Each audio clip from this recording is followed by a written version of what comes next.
Okay. I'd like to welcome everyone to the March 24th, 2022 Landmarks meeting. In compliance with notification requirements of Ohio Open Meeting Law and Section 101.021 of the Codified Ordinance of Cleveland, Ohio, 1976, notice of this meeting has been publicly posted. All boards and commissions under the purview of the City Planning Department conduct its meetings according to Robert's Rule of Order. Actions during the meeting will be taken by voice vote. Abstentions from the vote due to a conflict of interest should be stated for the record prior to taking of any vote. In order to ensure that everyone participating in the meeting has the opportunity to be heard, we ask that you use the raised hand feature before asking a question or making a comment. The raised hand feature can be found in the participants panel on the desktop and mobile versions and activated by clicking the hand icon. Please wait for the chair or facilitator to recognize you and be sure to select unmute and announce yourself before you speak. When finished speaking, please lower your hand by clicking the raised hand icon again and muting your microphone. We will be utilizing the chat feature to communicate with participants. The chat feature can be activated by clicking the chat button located at the bottom of the WebEx screen.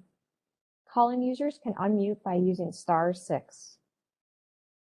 All meeting activities are being recorded via the WebEx platform. These proceedings are also being live streamed via YouTube. All requests to speak on a particular matter via our website and email have been considered. We have also received emails from those who have provided written comments on a particular matter and have circulated to the Commission. We'd like to call the March 24th, 2022 Landmarks Commission meeting to order. Mr. Pettit, please call roll. Ms. Anderson. Here. Mr. Bonazzi. Mr. Kalickia. Mr. Dreyer. Here. Mr. Edmond. Here. Director Wong. Mr. Strickland. Here. Mr. Tarasik. Here. Ms. Trott. Here. We are also joined today by Carl Brunges, who is our host for the meeting, and also Kevin Roberts from the Department of Law. Madam Chair, we have a quorum. Excellent. We'll begin with our certificates of appropriateness. A little housekeeping before we start. The facilitator is controlling your slides, so please tell them when you'd like to advance. We'd like to call the first applicant forward. Please unmute your mic, state your name, and you can tell us about your project. The first applicant is the Jesse Owens Olympic Park. Thank you, Chairwoman Trott, and good morning, members of the Commission. I am joined today by both Jamie Schwartzberg from Deaver Landscape Architecture, our landscape architect on this project, and Angelica Pozo, our artist. My name is Alicia Blonsky. I'm the Vice President of Community Development at University Circle Incorporated. And I want to provide, if Carl, you could go to the next slide. Just a brief background on the project. I think there may be some members of Commission that weren't here when this went through for initial conceptual approval. I'll turn it over to Jamie to talk through some of the landscape design changes made in response to some of the Commission comments. And then finally over to Angelica to walk through the final concepts for the public art plan. You can go to the next slide, Carl. A bit of background about this Jesse Owens Olympic oak tree. When Jesse Owens won his 4 gold medals at the 1936 Olympics in Berlin, Germany, he was gifted 4 oak trees. And the only one of those oak trees still living and confirmed to be alive is at Rhodes High School in Cleveland, but it's nearing the end of its natural life. So in a process and partnership between the Cleveland Metropolitan School District, Old Brooklyn CDC, and Holden Forest and Gardens, a piece of that tree was grafted and merged with an oak of the same species, essentially cloning that tree to create these new tree types of Jesse Owens Olympic oak trees. And the first one of those trees was planted in Rockefeller Park, just north of the Rockefeller Park Lagoon, last April on Arbor Day. If you go to the next slide, Carl. Really, since the time that we knew that the tree was coming to this space, we started to do some conceptual landscape planning to determine, the best location for the tree, how we could improve the area around it to bring people to the tree, and also to share this amazing story of both the tree and the legacy of Jesse Owens. We've been doing a lot of community engagement, including at hike shops and through activations at family fishing days that are at the lagoon, to develop this plan that we've created. We also have intentionally, and Angelica will go through this in more detail, a piece of the public art that will literally incorporate the words from the public in this piece in response to 2 quotes from Jesse Owens, one speaking to the importance of working hard towards dreams, and one speaking to, the difficulties we all face in fighting our invisible battles every day. So we have prompts out to the community right now asking, what are your dreams and what are your invisible battles? And Angelica will be incorporating the words we hear back from the community into this public art piece on one of the seating components. So we were grateful to receive conceptual approval from Landmarks Commission in January, and have continued to work through finalizing the design. We bid the project in February. We had hoped that we had all of the funding we needed to move forward with a base proposal. We are very close and awaiting some final confirmation of funds, and we still hope to be able to move forward with the project this spring, and with your approval for this final design. So unless there are any questions about the project background, maybe I'll pause there for a moment just before turning it over to Jamie. I think that was a great summary. Feel free to move on. Okay, great. Jamie, could you take it from here? Sure. This is the tree planted on the rise overlooking the lagoon, looking back south towards University Circle. You can go to the next slide. Overview map of the location where the tree is planted, just to give you guys an idea. In proximity to the tennis courts, the Harrison Dillard Bikeway. Harrison Dillard was another Olympian from Cleveland, another African-American Olympian, and the lagoon and the playground, but an area that currently doesn't have any other program associated with it. Next slide. This is the plan for the memorial. You can see the tree in the center as it's planted, and we're proposing an accessible walk that gets you up to a little loop walk around the tree that would represent the kind of full canopy someday. So you can kind of see that ghosted in, and that, that's maybe not in our lifetimes, but it sort of speaks to the scale and significance of the tree. The loop around the rise is almost exactly 200 meters, which is the longest race that Jesse won a medal for.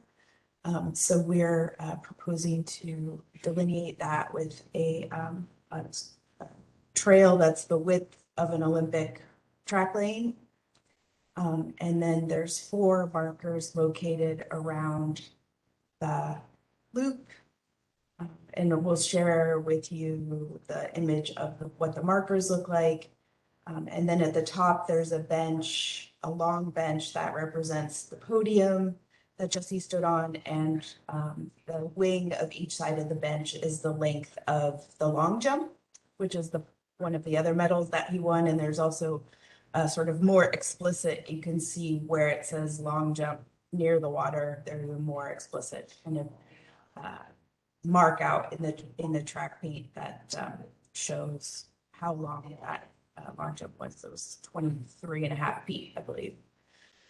We also are proposing to mark the 100 meter, which is halfway through, which is where the second marker is. That was one of his other medals. And then the 4th medal was a relay medal that he received in conjunction with a team. And then we have located bike racks on this site in association with the first memorial. We put them there, both because we know we'll get traffic coming over from the Harrison Dillard Bikeway, but also to kind of incorporate the active element that we really wanted to emphasize here. We were asked at the previous meeting if we would consider changing the bike rack layout to look like the Olympic rings. And that logo is very heavily copyrighted and policed. So we are opting not to do that, but we have arranged the rings so that from the roadway, they were perpendicular to the roadway before, and we've kind of arranged them parallel to the roadway so that they do at least kind of speak to that layout that the rings are in the Olympic logo without representing it explicitly. Next slide.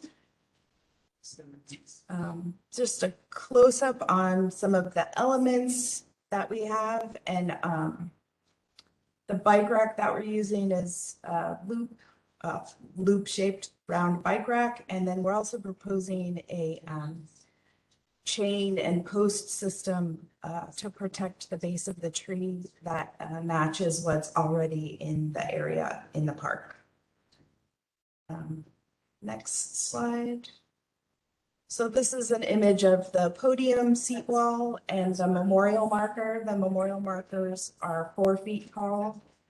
Kind of wanted them to have some substance without being something that felt like you couldn't see if somebody was standing on the other side of it, looking at it. You wouldn't feel kind of like it was a unknown.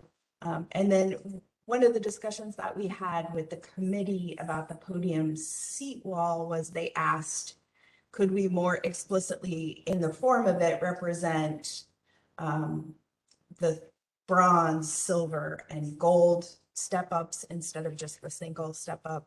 And because if we start with the 18-inch bench height, where we end up with that is a little over the 30 inches, and it triggers handrail requirements. So what we've opted to do is actually express that in the art component rather than in the form, and Angelica will talk a little bit more about that. That might be, I think we'll move into the art now, yeah. So if there's any questions about any of that, I'm happy to answer it before Angelica shows you the conceptual art. Why don't we continue through the art, and then we can ask our questions at the end. Okay, great. So let's get the next slide then. Okay, so then looking at this shows the plan and the elevation of the seating wall. And so looking at the top image, there you see faint circles on there. And so I had already talked about that I was going to, on the podium, I was going to have like representative sort of tree rings, circles in gold. And that had already been in the plan.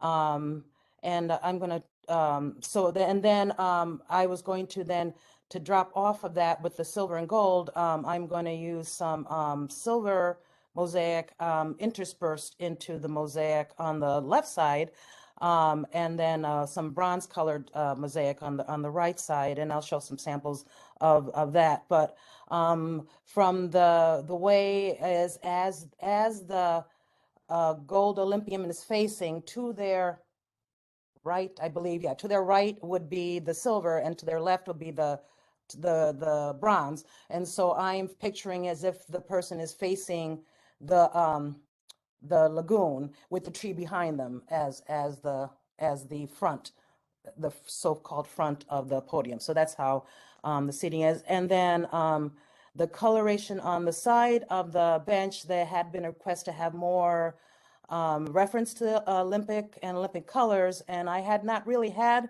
a really strong inkling of what colors I wanted there, so that worked out perfectly. So those are the Olympic colors in their Olympic pattern along the side of the bench. So next slide, please. This shows sort of a physical representation of the mosaic. They're about 1/2-inch square glass gold with 24 karat gold in them, mosaic. So they will be glimmering and shining, and they will be kind of in this configuration on that 3 foot by 3 foot pattern, platform podium. And then the next slide, I think, shows the sample of the material. So then you'll see both of those are gold, but one is white gold. And so then for the gold metal podium, I'll be using those little tiles to delineate the circle. In between will then be broken tile mosaic. The whole top of the bench, podium, and the whole wings will be white. So on that white will be, on the podium will be information about Jesse Owens and the tree, and more reference about him. On the wings will be where, of the bench, will be where the responses, the community responses that I will then scribe in handwriting along, and then intersperse these, the silver and the bronze colored glass mosaic.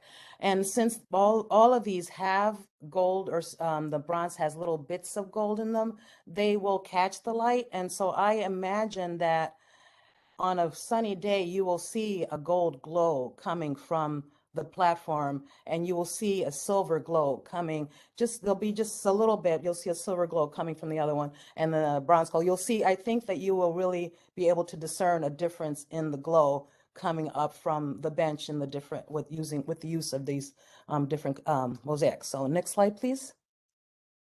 And then this shows how I will the responses to the community I will hand scribe. I'm imagining that the information for Jesse Owens, I think on the top, I will have it printed, so that's like informational. But then the community, since it's like a personal thing, I will have. Peace. Is there a? I will have a. They will be handwritten. So next slide, please.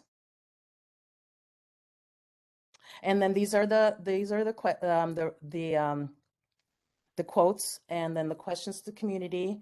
I plan to have on the ends of the bench, so there's the length, and then the very ends of the bench, I plan to have the quotes there.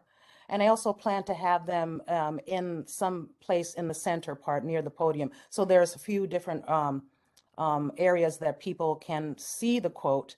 And then I haven't quite completely figured out, but I know that since one side is smaller than the other, I didn't want to have like the dreams and the battles and the ones, just have, it delineated that only dreams on one side, only battles on the other side, visible battles. So I'm looking to maybe use slightly different color,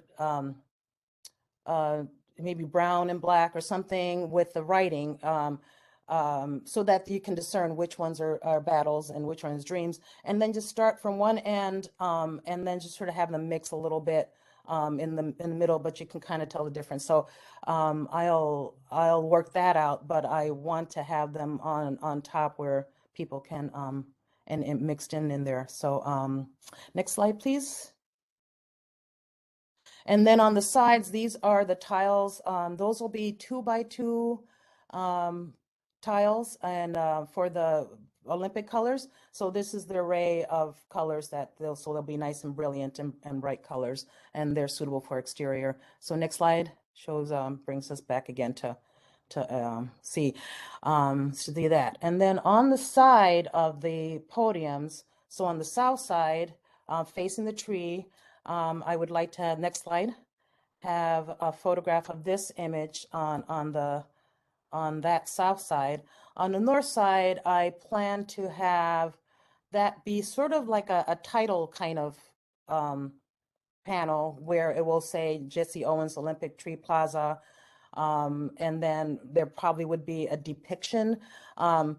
Jamie was reluctant to create an Olympic form because it is copyrighted, but we can use in reference to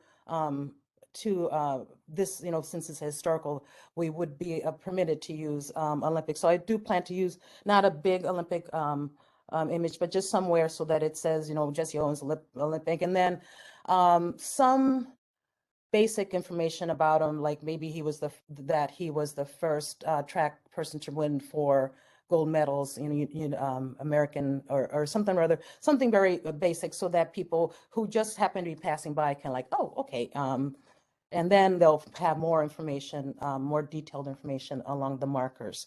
So then we'll move on to the markers, I think, after this. Next slide. Yes, the next slide. So then the markers then will have the edges, the thin edges will go from reds to yellow and to represent sort of a flame, because the form, I think, reminds me both of a leaf and a flame. So that will represent a flame, and those will be in glass mosaic. The panels on the side will be in ceramic. The circle will be the medallion forms that where I'll create sort of a Jesse Owens medal. And I think the next one is a close-up. Next slide, please. Yes, there's a close-up. So I'll create like these medallion forms using different, responding from different photographs of Jesse Owens at the Olympics. So this would be the broad jump, and to incorporate the tree into the medallion. So those will be on, those are 2 feet diameter. So those will be on each of the, on one side of each of the markers. Next slide, please. And this is another one for a different one. So that each one will be four different ones. And next slide. And these are the photographs that I plan to use. I haven't worked them out, but to represent for the other 2 markers. You can see a faint circle, so I plan to fit him in there so you can see him holding his oak sapling and saluting on the podium. And next slide, please. Next slide, please. Okay, and then this is the other image. So I plan to use those 4 images to represent, to be on the markers. Okay, next slide, please. And so then this shows the whole marker. So then around that then will be a gradation of greens. So one side will be more warmer greens, and the other side will be a little darker and a little bit cooler. So just how leaves are generally a little bit different on one side to the other. And so next slide does show the color of the tiles I'll be using. So I'll graduate from there to there. And so I plan, like in the past, a lot of my projects have had the photographs with a field of a contrasting field of color behind them. So this time I plan to have this gradation and then just have the tiles be and have the text and the photographs kind of work themselves in as if the page was green, so that they'll be overlapped on the color. So from a distance, you'll still read the leaf as that gradation of color, but as you get up close, you'll find images and stories and different text along interspersed in the mosaic. So there'll be some squares and rectangles and squares and surrounded by broken tile mosaic in these colors. Next slide, please. And then this shows the darker side. And then next slide shows the colors of the tiles that I'll be working with. And then next slide. And then along the edge, then the glass mosaic. So this represents, I'll be using 12 millimeter glass mosaic. So actually a little bit smaller than these, but this similar coloration. So they'll go from the deep red to yellows. And then next slide, please. I don't know if I show that, but oh, and then this is the tile. So then on the right, that is the size tile that I'll be using. So that is what that edge will look like as far as the kind, as the type of material I'll have. The I don't know if I have another image, but I had the red. So the way these are set up is that this side is what you see from the walk, so that point that could poke your eye out or something or bonk your head on will actually be away from the sidewalk, so that'll look towards the tree. I was thinking that also they're kind of aiming towards the tree, or the flame is aiming towards the tree, the leaf is aiming towards the tree. So then that short end where it will go only to yellow and towards white will be, there's no red as you're at the tree, you'll see that yellow to white side. In there, I do want to intersperse some gold as well, so that from the tree you'll see a little sparkle in there as well. So I think that might be the last. Oh, no, this, and then the photographs, this is just to show how the photographs will be on a colored background and the text, and they are readable. So I think that might be the last slide. Yes. All right. Thank you for the detailed explanation. That was wonderful. We will begin with asking for feedback from the local committee. Was there feedback from the local committee, Don? Madam Chair, there was no design review on this project.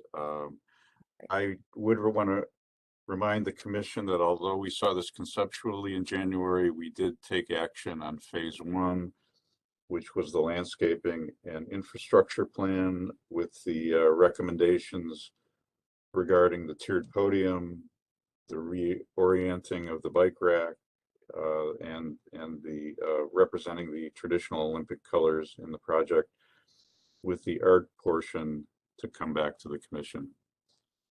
So that's where we are today.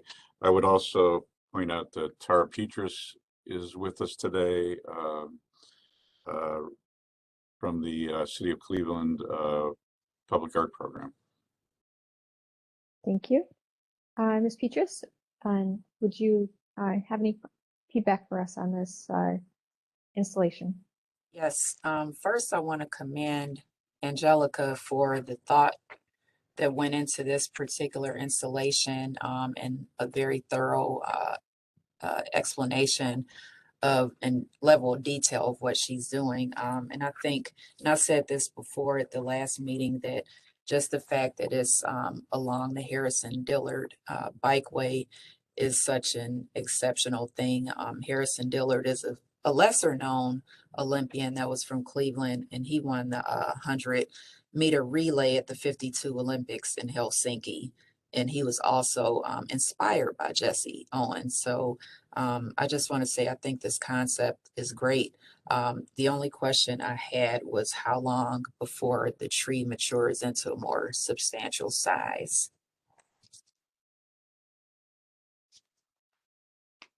I would say, I mean, you can see from the pictures of the baby today, in another 10 years, it will start to have some heft, but you know, an oak tree like this will live 100, 150 years. So it's probably 50 years before it really has that majestic scale that we imagine when we think of an oak tree. It'll get better every year. That's Oh, yeah. I know trees take a long time to get to Yes. really substantial size. Again, this is beautiful, the thought, the colors, everything that went into it. I'm excited to see the finished product.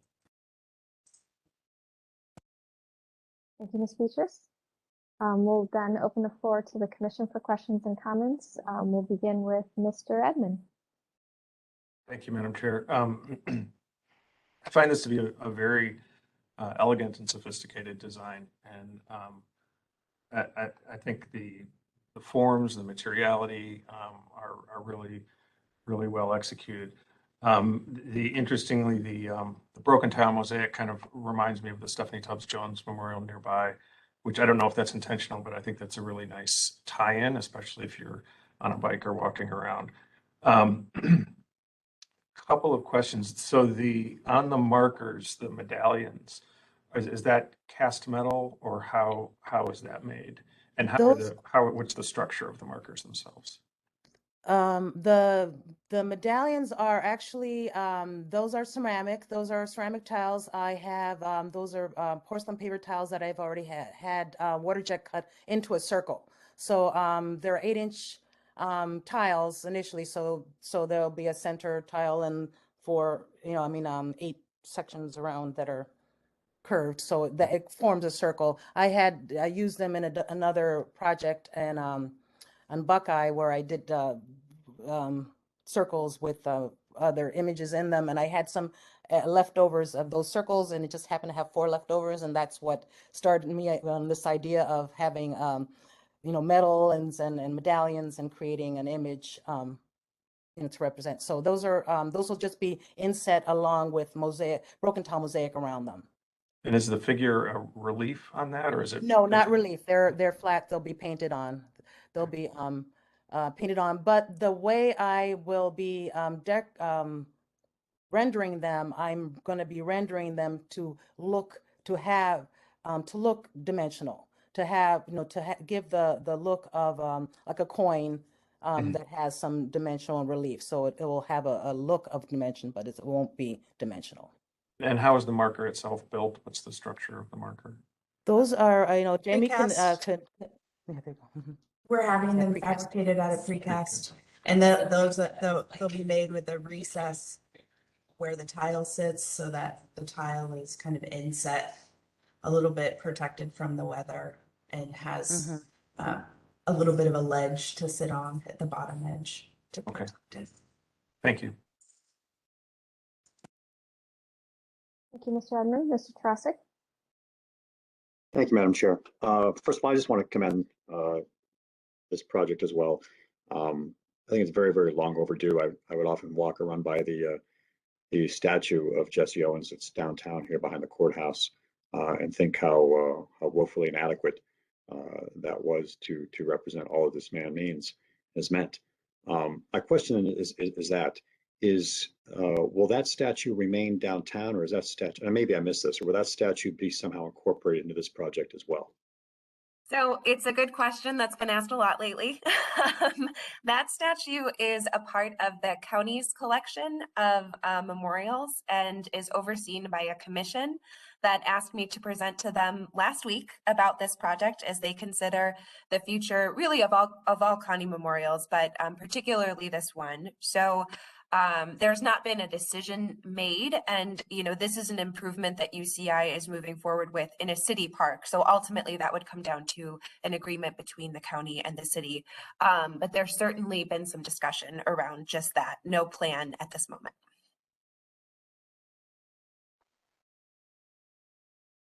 Thank you, Mr. Trasick. Ms. Anderson? Thank you, Madam Chair. This is a wonderful, thoughtful project. It'll be a welcome addition to the park. My question is regarding the installation of all of the components. I just want to make sure that there's been some thought put into the long-term wear and tear on the on the tiles and all the components. Cleveland weather can be pretty harsh with the freeze-thaw cycles, and I'm sure there's going to be a lot of activity in that area. So I just want to make sure that this lovely installation will be able to last for many years, and we'll be able to enjoy it for many years to come. Yeah, thank you, Ms. Anderson. It was referenced before, but Angelica did do the Stephanie Tubbs Jones Memorial Plaza with us at UCI, which was completed back in 2012. So one of the reasons why we were really, I will just say one of the reasons we were excited to work with Angelica was that we had done so before. We do have an understanding of both the longevity of her work in a public space and the frequency of maintenance. So we have worked together to continue to maintain Stephanie Tubbs Jones Plaza. We will continue to do that here, and our as with any improvement in a public space, we'll have to commit to the city that we will be taking on the maintenance of this. So that's very much in the forefront of our minds as well, and we feel good that we have this precedent of the Stephanie Tubbs Jones Plaza, which is very actively used, climbed on. So we feel like we have a better sense of what we're getting ourselves into and prepared to maintain it. Thank you. Thank you, Ms. Anderson. I would echo what my fellow commission members have said. I think this is very thoughtful. It's been thought from the beginning to the end with every little detail. I think it's really going to be an asset to the area. And I like, even though you listened to our feedback and maybe didn't apply it in the way that we asked, it's a very creative application that will let people know that this is really, a celebration of, Jesse Owens and his achievements in the Olympics. So I think it's just a great installation. And I'm in support of the artwork and the adjustments to the design. Ms. Beatrice, did you have additional comments? Yes, one of them was asked about, I know the landscape architect for the city, Jim McKnight, did ask about moving the statue, but my other comment was that the Councilwoman Stephanie House was very supportive of this project as well. So I just wanted to put that on record. Thank you. That's very helpful. Mr. Edmond, you had additional comments? Yeah, just quickly regarding the statue. I don't think this design needs a statue. I think it's very sort of complete as it is. So if the statue, if that doesn't work out with the statue coming here or whatever, I think that's just fine. I think having the statue downtown and this here is a very nice solution. I think this is really a complete design the way it is. That's all. We have Councilman Jones with us today. Yeah, I just saw some of the presentation, not all of it though, but what I did see, I'm really impressed. I wanted to take the opportunity to say thank you to the people who have put all of this together, all of the many people. I'm sorry, I really, don't know all the players. That's the reason why I apologized. But I really like what is being talked about and articulated here. And I really appreciate all the hard work that's been put into this. And that's just my 2 cents. So thank you. Thank you for Thank you. that feedback, Mr. Councilman Jones. With the show of support and no more questions or comments from the commission, would someone like to put forward a motion?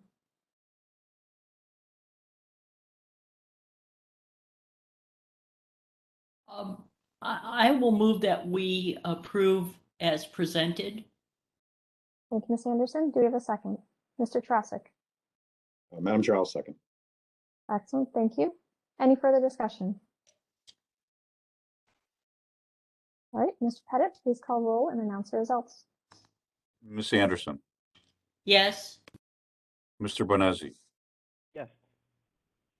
Mr. Dryer, Yes. Mr. Edmond, Yes. Mr. Strickland, Yes. Mr. Tarasik, Yes. Ms. Trott. Yes. The motion passes unanimously. Thank you. Excellent. We look forward to seeing this move forward. Thank you very much. Thank you. Thank you. We'll move on to our next applicant, located at 4612 Clinton Avenue, new construction of a single family house.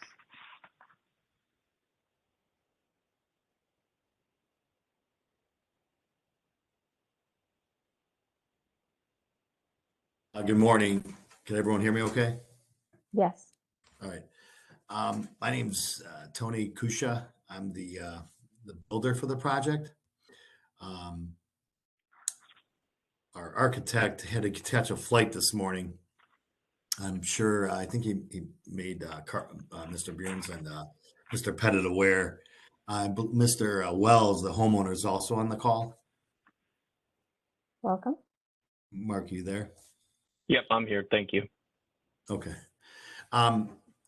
So I was just going to recap.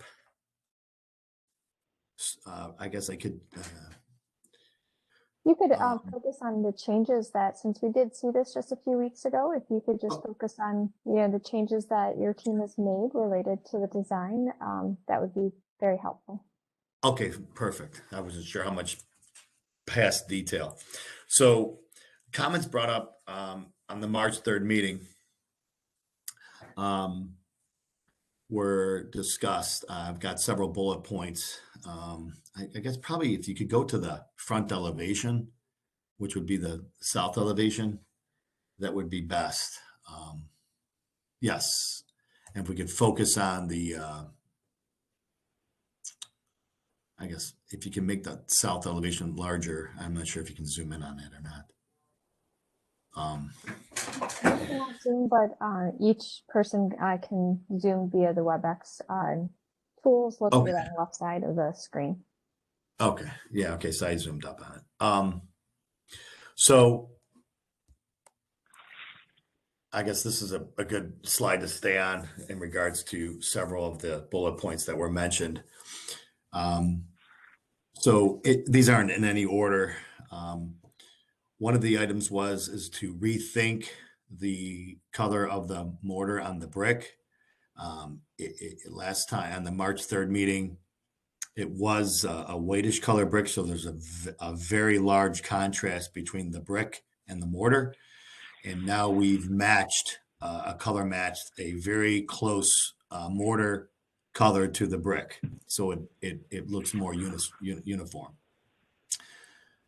We discussed eliminating the base. If you start on the left portion of the elevation, which would then be the southwest corner, and work your way across to the porch, and then across the base of the porch, we had another element where it was the foundation itself that was showing, and it also returned up to the north on both the west and the east elevation.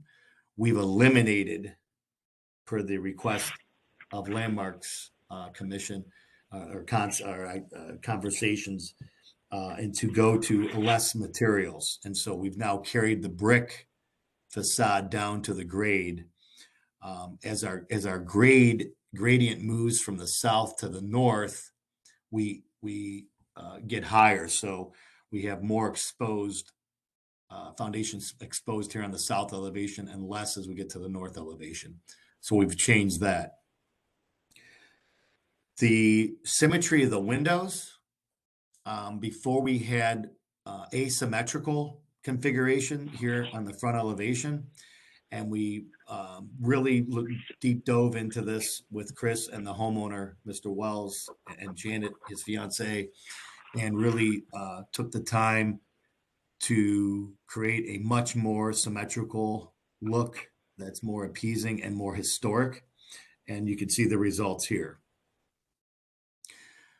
We were asked to create a front-facing door, and that is something that the Wells, Mark and Janet, do not want to change. But I think with the symmetrical look, and that it's apparent that it's the door being facing the east, really still to show historic characterizations, and it's not something that they do not want to change.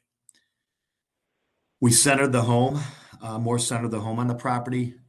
We shifted it from the west property line. It was at 3 feet, and now we've slid it over so that we have the 5-foot dimension, as you can see. And we changed from a 13-foot eastern property line distance to now 10 feet. Excuse me, from 12 feet down to 10 feet, a 2-foot difference. We were discussing eliminating brick facade on the front elevation, and that's something that the Wells, in moving forward and purchasing the land and building in the historic district, really hung their hat on, as brick being a big part of their historic look and historic concept for the home that they plan on living in for a very long time. And so they're very strong on keeping the amount of brick on the south elevation along on the east elevation, as you can see below on this slide. I will tell you, we did eliminate, again, getting materials down in the quantity of them. We eliminated the limestone heads and went with a soldier course and a limestone sill, and we're going with a Rolox sill. So again, using the brick material as its own detail in keeping the amount of materials down in quantity. The other large component in discussions, both over time with Block Club and the board, or the commission, excuse me, was the pitch of the roof. And albeit the wells really were pushing back on making it steeper. In some advice that we had, we changed the pitch, and now the pitch of the roof matches. And you can see on another slide, I thought that would be good lead in. Yeah, next door. So the home. So on the south contextual, yes, the home to the west, we match their pitch, albeit we're wider. The pitch is the same. I'm looking through my notes here. I apologize.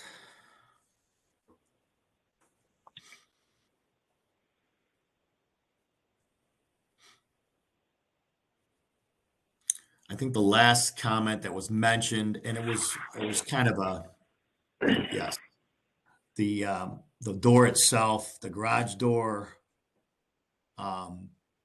was white in color, and we were able to change it to either a black color shown or maybe the siding color. Again, it's getting lost. It's either going to match the window color or the siding color. We're still working on those finalization items. And on the let's see, there's another on the stairwell. The stairwell material will also be a black aluminum color. Yes, on the garage. So that is no longer a standout item as far as a different color scheme. I think that's all I have for right now as far as the major points. Mark, would you like to add anything? No, I just would add that, of all of the feedback that we've gotten, we've addressed and accommodated, all of the 40 plus recommendations. And I think the biggest remaining piece for the Ohio City Commission was really looking towards the peak of the house. And so we hope that, we're at the matching peak now that resolves most of it, but that was their feedback, that if the peak were fixed along with the mortar color and the garage door colors so that you didn't have such contrast, which we've addressed all of those, that they were in support. So I think we're there now. Excellent. Well, thank you for the presentation and the an overview of how you've addressed each item. We will begin with feedback or an update from the local design review committee. Thank you. Good morning, Madam Chair, members of the board. Nate Lull from Ohio City Incorporated. We saw this project on March 17th. There was no quorum in the meeting, but of the 3 present members, all agreed the design had come a long way from the beginning and appreciated the architect and the homeowner's willingness to listen to the feedback of the committee. The 3 present members also stated, as Mark mentioned, if the roof pitch was heightened and the garage door and the staircase color were darkened, they would have recommended approval had they had quorum. 2 non-present members provided written feedback that stated the window types needed further simplification and the roof pitch was still too shallow. 1 member stated they would not approve of the project in its current iteration, but I believe the homeowner here has met the intent of the design review, and ultimately the present members recommended approval. Thank you. Thank you. We'll then open up the floor to the commission for questions or comments.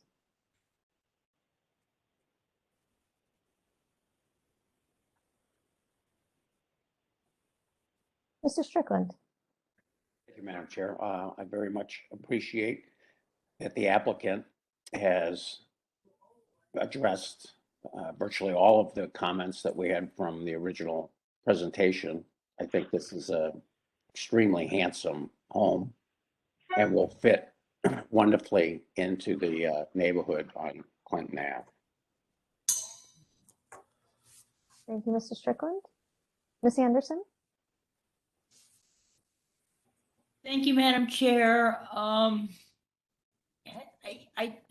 I do see the local design review's point. I do think that the roof pitch would be more appropriate for the scale of this house if it matched what these houses of similar scale have, as opposed to the smaller, more worker cottage roof pitch.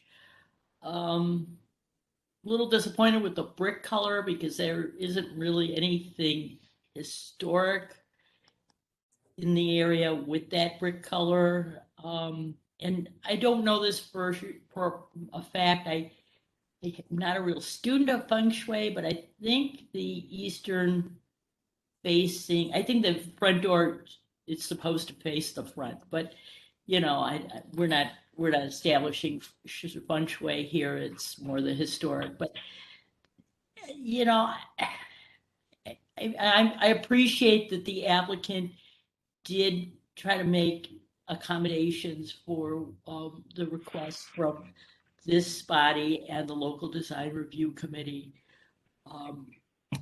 You know, am I loving this? No, but I do appreciate that they did try to incorporate some of the suggestions.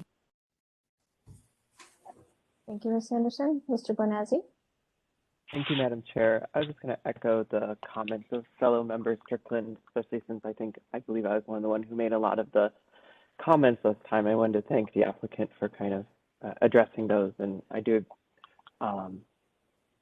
see most, if not all of those changes taken into account. So I think it'll be a very lovely house. I do agree with the kind of front proportions of the house. You know, it's difficult when you have that kind of a width to get the pitch that you want, because ultimately you'd end up with like a 35-foot tall house, and that would also be out of context with the neighborhood. So it's a lot of game of proportions that I think you have to give and you take. But overall, I'm excited that you guys listened, and I think it'll be a lovely house.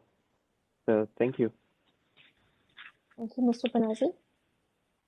My only comment would be, and I know this is a new one, but it's just something for consideration, not a requirement, is that I would look at maybe your stairs up to your porch. You have, you're trying to work within the traditional configurations, and if the stairs were slid to the center of the house, that would probably be give you more usable porch to actually enjoy, versus much of your porch is going to be dedicated to the circulation. So I know that didn't come up before. That's more of just a personal preference. It's just something to consider as you continue to move this forward. But I echo much of what is said. I think this has come a long way. I appreciate you listening to the commission and the committee and the commission to incorporate the suggestions that have been made to you. Thank you. Ms. Trott, this is Mr. Wells. Can I just add one comment real quickly? Sure. We originally had those stairs to the eastern side of the front porch, and we're asked to center those. That's why they ended up where they did. But I agree with you. Is eastern to the right or to the left? I'm sorry. To the right. To the right. You can go right or left, either one. We had it off centered, but we had it to the eastern side, which is the right, and we're asked to center it, which we did. Well, I guess the other thought would be to center it on the house, which may allow, more porch to the right side of that south elevation. Yeah, so I like it's either. Yeah, I don't mind that at all. Again, we were just either direction, but we were asked to center it, and that's why it ended up where it did, was my point. So we can certainly move that, and actually it will line up with the front door and the center windows, I believe. Yes. Yes, we discussed that as a potential before when we were asked to move it. And I think that's a great idea because you're closest to the door with guests and you have a much more usable area for entertaining. Yep, I totally agree. My fellow commission members, if they have feedback, I saw Ms. Anderson had her hand up too. Ms. Anderson? I agree with moving the stairs. I think that would be an improvement. Mr. Bonazzi? I would also second that kind of that formal move in composition with the facade. Blend, with your neighbor next door. You had the similar proportions with the center stairs. Well, thank you for being open to that comment. Other questions or comments from the commission? Would someone like to put forward a motion?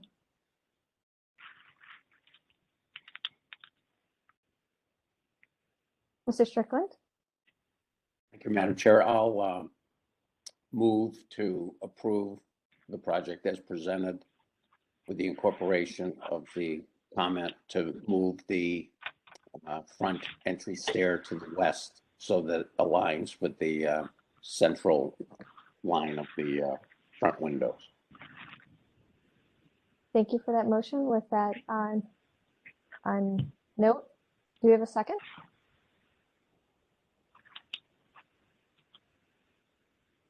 Mr. Edmond? I'll second that. Thank you. We have a motion, we have a second. Any further discussion? All right, Mr. Pettit, please call roll and announce the results. Ms. Anderson, Yes. Mr. Bonezzi, Yes. Mr. Dryer, Yes. Mr. Edmond, Yes. Mr. Strickland, Yes. Mr. Tarasik, Yes. Ms. Trott. Yes. The motion passes unanimously. Thank you for the Great. presentation and good luck with your project. Thank you very much. Thank Have a you. good day. Thank you. We'll move on to our next applicant, the new construction of the concept of a Pocket Park Plaza and Petite Commercial Development at the Waverly and Oaks Phase 2 project. Thank you. Morning. Happy to be back here. We were here last month for concept review of this plan. Since then, we've had a number of conversations, with and meetings at the local level with local stakeholders and neighbors and leaders of the community. So we're excited to show the improvements that we've made and the changes. So first, I'll talk kind of about the existing condition in the history of the property before outlining our plan proposal, which overall calls for a sidewalk park fronting a parking area, as I'll discuss later. We do have expectations down the road for the park to become a small-scale commercial structure. So we'll get into all that. Since we were just here a few weeks ago, I know that maybe some members had to drop off because it was later in the agenda. So I'm going to go through basically the full presentation just to make sure nothing's missed. The first two slides just show kind of an overall location of the property on Detroit Avenue between West 54th and West 58th. Slide 3 will show us these parcels that we're talking about today sits adjacent to the Waverly and Oak project, which broke ground in October. The next slide as well. And the next slide, please. The parcels we're talking about today are the three that sit immediately to the east. So it's going from left to right, 5428, 5420, and 5416 Detroit. There are two existing buildings on site that you can see here on the next slide, please. The 5428 is the former Minon building that's going to be the new home to Banter. And then 5416, which is the building that's shown here, is kind of the nondescript warehouse building that sits on the furthest east section of the property. Next slides show you some interior shots. So the building's been modified over a number of years. The front portion, I think Carl mentioned at the concept review that the front portion was built in 1978 or modified in 1978. It's been vacant for a number of years. It was most recently used as storage space for the previous owner. Previous historical uses, as far as we know, included a tool and die shop, a paint store, some office space, and as far as we can tell, a shooting range in the basement. So the two-story, if we could go back one slide, please. The two-story apartment building included an apartment on the second floor, and then there's a large gate and fence that kind of spans between the two existing buildings on site. And then slide 9, please. So I think we're 2 up. Yeah. So a little bit of how we got here. Since we first launched the public engagement process for Waverly and Oak, it was about this time last winter, we've heard consistently from neighboring businesses, from community leadership, from residents, and from this commission of a few things, but two of the most repeated comments that we've heard and had conversations about has been, one, a concern about parking in the neighborhood and on this block, and also street beautification and the pedestrian experience. So our goal for this project has always been to achieve slightly greater than a 1-to-1 parking ratio for our 126 apartments. To that end, we had discussed with this commission last year that we were working on parking arrangements with neighboring properties. Those conversations, particularly with the former owners of these parcels that we're talking about today, developed into acquisition of the properties. In the multiple iterations of our plan leading up to this final presentation, we've really been working to achieve a balance between the parking needs of the community, the increased parking demand that our project is going to introduce to the community, and to local businesses, with also balancing that with the intention of the pedestrian retail overlay where our property sits in this district, and which strives to really improve the pedestrian experience and focus on really overall urban fabric.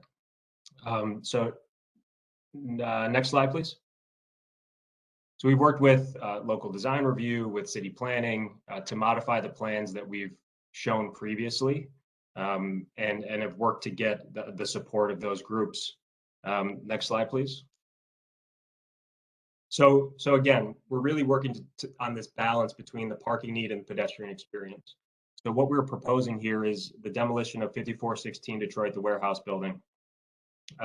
It's a 37 space surface parking lot that sits to the rear of the properties for use by residents of the new project and commercial patrons of the property.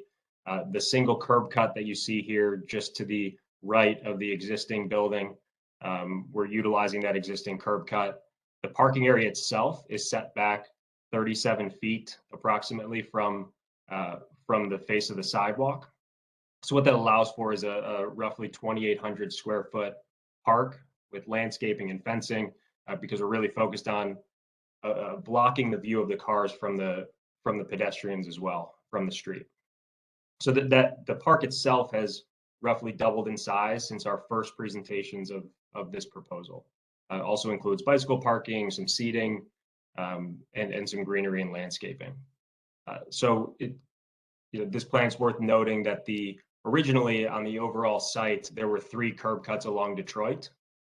We've eliminated 2 of those. We're maintaining this one, and we've rerouted most of the residential traffic to Tillman. One of the previous curb cuts was in this space between, on the left of the plan, the space between the new building and the existing building. It's going to be utilized as outdoor seating. Next slide, please. It just shows some inspiration images of what this park could look like. This is how we're thinking about it. The next 2 slides are a response to really the feedback we heard at the local design review level, where we had a lot of the conversation at the local level was around what this park looks and feels like and what the function is. The preference at the local level was for more landscape beds, for more greenery, for more grasses, as opposed to hardscape. So this slide and the next slide are just studies that we've worked on with Dimmitt over the past few weeks to just study that suggestion, which we think is a good one. And then next slide, please. So this proposal does have 2 phases to it. What I just talked about being that park is kind of the short to medium term plan for this parcel.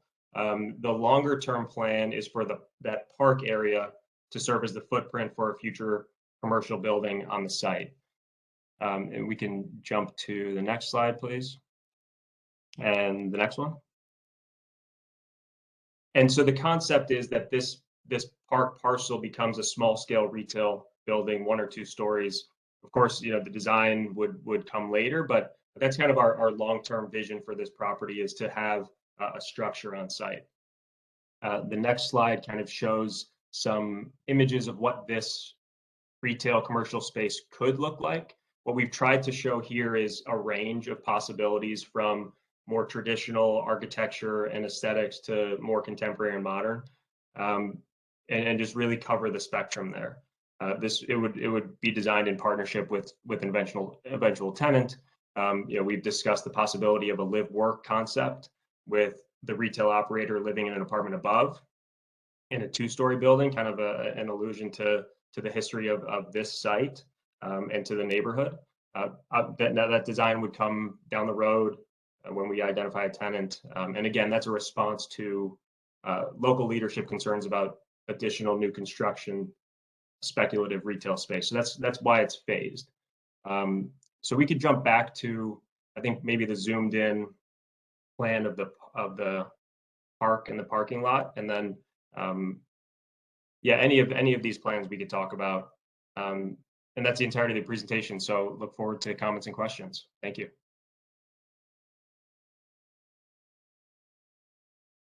Thank you. We'll start with feedback from the Local Design Review Committee, Mr. Kidd from Northwest Neighborhoods. I probably defer to Carl as far as general notes. I can tell you that the CDC participated in the local meetings. We offered some of the initial feedback in regards to design, deferred to planning in regards to the setback, but are supportive of the current design plan. We think it's consistent with some of the streetscaping work that has been done on Detroit Avenue in the last 10 years. This is adjacent to the Special Improvement District, which we have for about 10 years now been continually trying to improve the streetscape aesthetic there on Gordon Square. So we think this is consistent. We're also supportive of a longer term strategy for retail in that space, given the fact that there will be some additional retail on the space that will either be activated or created. So we're pleased with the design, and I'll defer to Carl if there's any additional notes you'd like to add. Mr. Brunges? Thank you, Madam Chair. This was reviewed on the 9th of March by the Gordon Square Design Review Committee. There was, as Mr. Shrizzi mentioned, there was a lot of discussion about reducing hardscape in this park and adding more green space, which he has done in his presentation here. They did recommend the approval of the demolition of 5416 Detroit Avenue, and they recommended more, again, less hardscape, more overall green space, with the final landscape selections to return to the committee. Should also note that final details for Waverly and Oak Phase 1 still need to return, I believe, some plaza details. So I think we will be looking at this holistically for both Phase 1 and Phase 2 with final details at some point in the future as well. Thank you. Thank you, Mr. Brunges. And I believe we have Adam Davenport here from Planning Commission or Planning Department. Yes, thank you, Madam Chair. I think overall we're supportive of this concept too. The zoning code itself, this is one of our pedestrian retail overlay districts, as I talked before in a previous meeting, which states that there should be no new parking spaces within 40 feet of the front setback of a lot. That dimension, to my understanding, from my colleague Kyle, who has since left CPC, was created as kind of a buffer zone for the allowance of new buildings in the future. Obviously, that's not always going to be perfect or completely prescriptive, which is kind of what we want to get to in more of our new zoning code, the form-based code, where there is kind of percentage alleviations for this, because every situation isn't always perfect. So dimensionally, I think this meets the essence of what we're trying to get at. This is, although it's not a perfect 40 feet, I think what we want to try and preserve with that rule is for the ability of a building to be built here in the future and continue that urban fabric.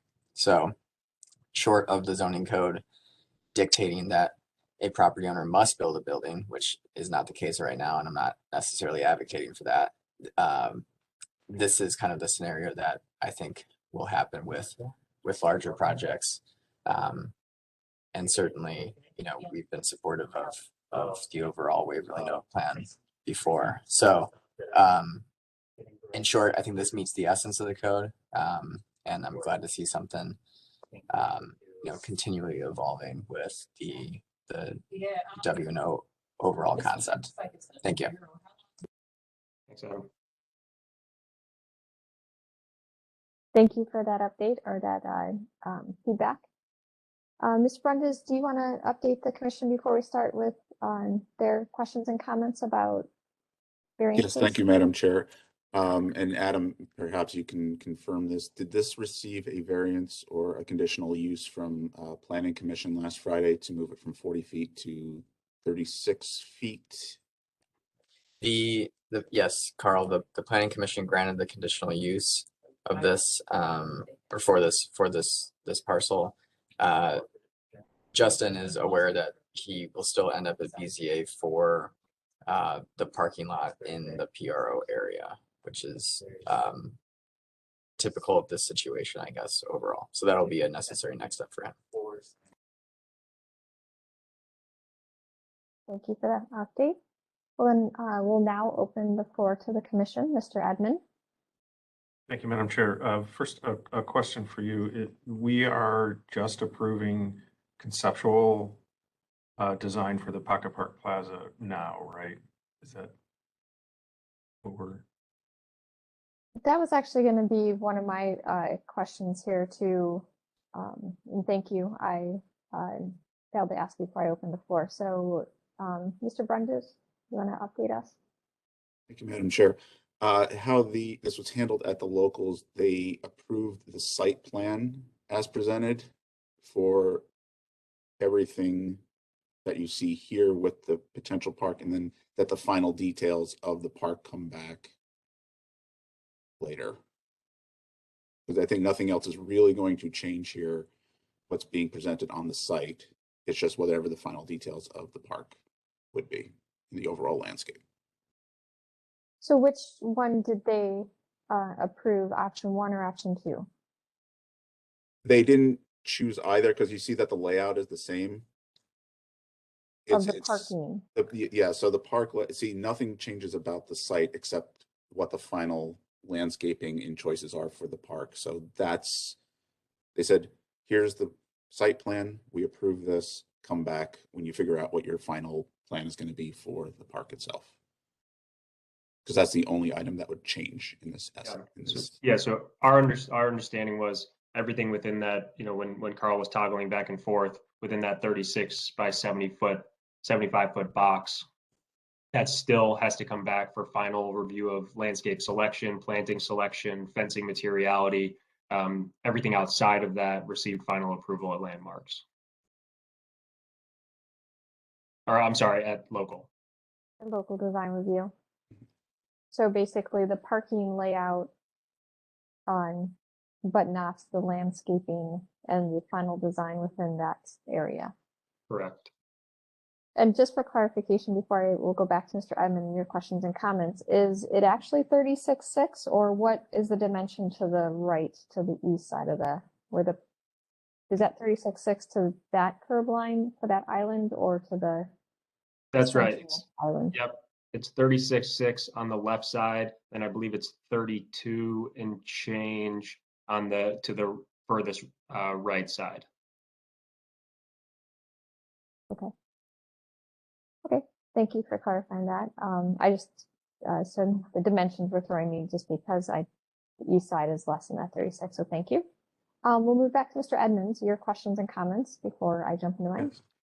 Thank you, Madam Chair. So a couple of things. So the existing 2-story commercial building shown here, that's the Minon building, correct? Correct. And the idea is that would remain and be renovated as a new commercial building? Yeah, so that ground floor commercial space has been leased to Banter. They're going to be doing a renovation and occupying that ground floor. So that's happening as part of phase 1, so that'll happen. That's right. Yeah, that's in the works right now. And then the phase 2 building, do you have an idea of the timeline of that building? So like, how long would this park be here before it gets built out? Yeah, so the short answer is no, we don't have a timeline for that. We would like that to be soon. Our plan is to find the right tenant and make that work. So there has been throughout this process kind of the conversation about the temporary nature of this park and how that, the balance between investing enough in this park that it's attractive and functional and doing all the things that we would like it to be doing while not over investing where we're now disincentivized to actually build a structure here. So that's, short. So that's the long answer, but the short answer is no, we don't have a set timeline for when that structure happens. Okay. So I realize now that this is beyond what we're approving today, but between the two options of the park design, and I don't know which way we may end up leaning, but I think that option 1 is certainly a much more engaged design, more intentional looking, much more attractive to want to enter that area and sit down and spend time. I also recognize it's more of an investment. So realizing that that's not necessarily what we're approving here today, I think the option 1 is a really nice development of the design for the small park. Thank you. Thanks for your comments. Yeah, and I think it is helpful if part of the conversation today is about comparing and contrasting these park options so that when we come back and present, we can have some direction on where we think the design should go. So we appreciate that. Thank you. Can you clarify what you mean by short term? Is this within 1 to 2 years, or is this within 5 to 10 years? What is your definition of short term? Yeah, so I think again, I don't know that we know that. If it could be, if we could find the right tenant and be back here a year or 2 from now presenting a design, we would love that. The more temporary this park is for us, the better, because we ultimately do. And our initial proposal was for a building here, so it's it's evolved. But our desire is for there to be a building here as soon as we can find the right tenant to make the business plan work. So to me, that's the difficulty of this. I mean, I would echo Mr. Edmonds. I think the option 1 is much more engaging and really would be an asset to the neighborhood.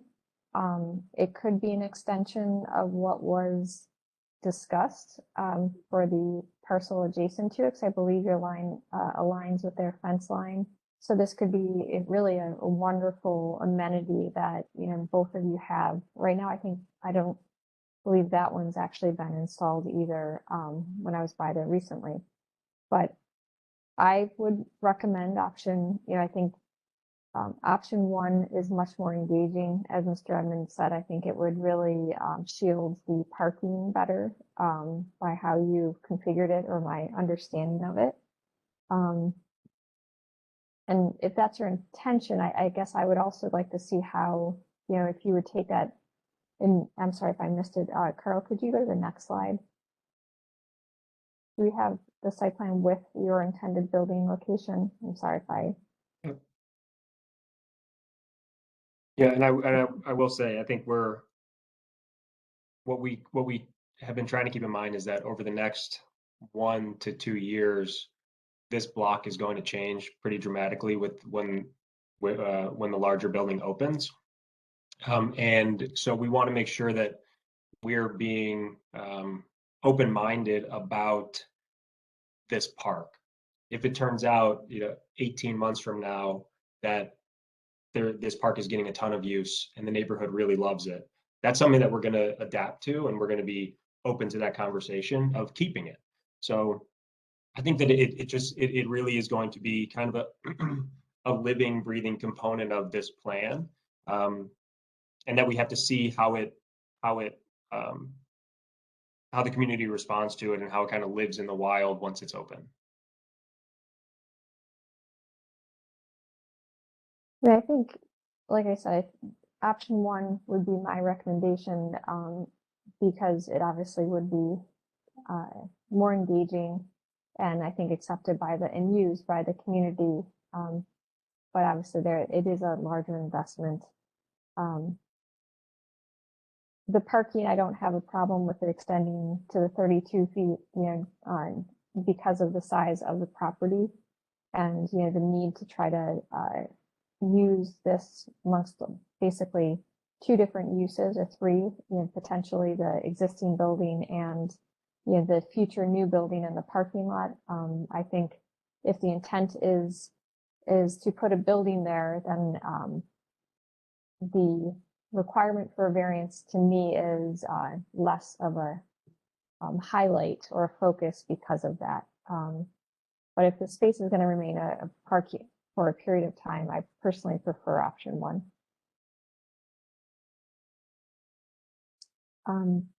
Ms. Anderson, you have questions and comments also? Thank you, Madam Chair. I applaud the applicant's thoughtful consideration of this park, and I also applaud their recognition that additional parking is going to be required, especially to keep these businesses viable, and the residents of this building will probably have friends. So I think that's a necessity. Now, I just want to be clear, the curb cut is off of the back, right? There is no curb cut on Detroit. So there's, the project has two curb cuts. If we can go to the overall site plan, I think it'd be the most helpful. So next slide, if we could go. Oh, yeah, I see what you're showing. So there's off of Tillman, which is to the north. So the northwest corner is the ramp for the residential parking garage. That's curb cut one. Curb cut two is this lot that we're talking about today. It exists right now between these two buildings. So it's shifting. Yep, Carl's showing it there. It's shifting a few feet to the left, which allows more of a continuous park block to the east of the site. Okay, that was my question. I wasn't sure if that was decorative paving or whatever was shown there, because I mean, I know how to get to Tillman Avenue, but somebody from out of the area is not. So I just wanted to make sure that they can access that parking so they can easily find the parking so they can, go to the area businesses or visit friends. So I just wanted to see where that they would enter. So it looks like they could enter off of Detroit in that one curb cut. Yeah, that's right. And just for clarification, it's not intended to be a public parking lot. Right. Okay. So but yes, point taken. All right, and I think this looks good, and I lean, of course, towards the design number one. I think it's a very attractive design, so yeah, overall I approve. Thank you. Thank you, Ms. Anderson. Thank you. Thank you, Ms. Anderson. Other questions or comments from the commission?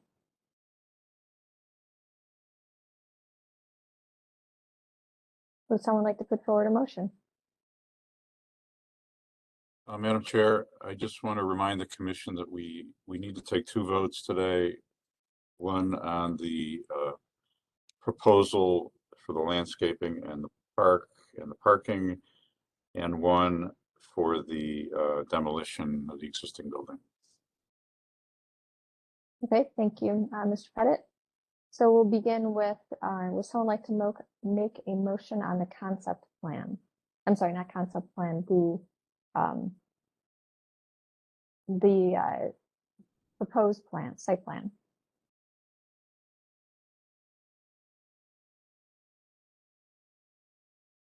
Mr. Edmond.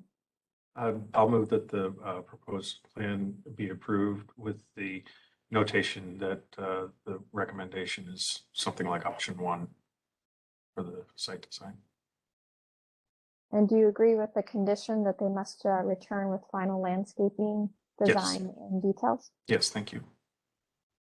Thank you. Mr. Bonesi? I would second that motion as being preemptive. That was perfect. With the condition that was noted? Yes, with those conditions. All right, thank you. We have a motion, we have a second. Any further discussion?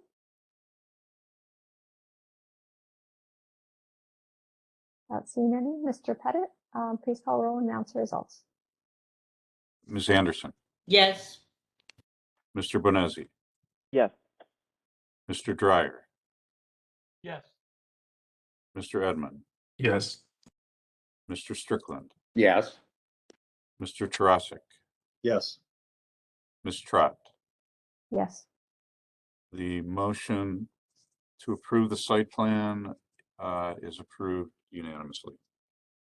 Thank you. Now I will ask, will someone like to put forward a motion on the demolition? This is Michelle Anderson. I approve that. I move that we approve the demolition of the vacant commercial building. Thank you for that motion. Do we have a second? Mr. Dryer? Yes, I'll second. Thank you, Mr. Dryer. So we have a motion, we have a second. Any further discussion? No. Mr. Pettit, please call roll and announce the results. Ms. Anderson, Yes. Mr. Bonesi, Yes. Mr. Dryer, Yes. Mr. Edmund, Yes. Mr. Strickland, Yes. Mr. Tarasik, Yes. Ms. Trott. Yes. The motion passes unanimously. Excellent. We look forward to seeing your project progress. Thank you very much, everyone. And to see you return with the details of the landscaping for the adjacent phase 1 and phase 2. Absolutely. Thanks for your comments. Thank you. We'll move on to the next applicant located, the Stewart residence located at 13519 Corby Road, solar panel installation.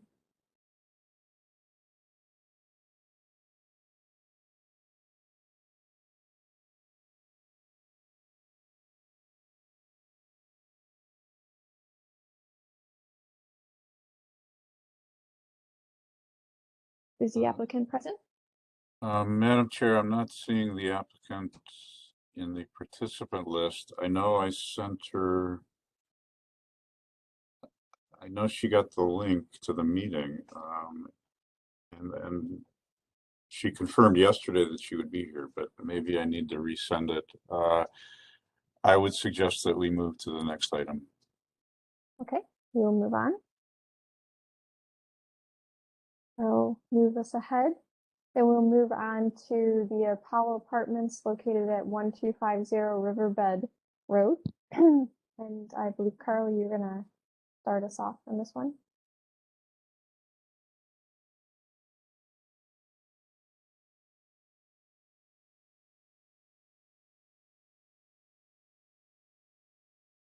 Is that right? I'm sorry, I'm looking at as you're scrolling through, did I? Yes, thank you, Madam Chair. I just want to quickly introduce this.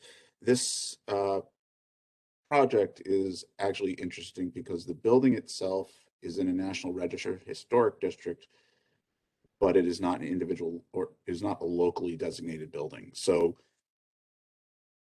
the purview of the building repairs does not fall to the Landmarks Commission, so it should not be looked at. However, the Superior Viaduct is an individually designated landmark for local, so that's where the purview lies. So we're looking at two elements realistically on the impacts on the Superior Viaduct.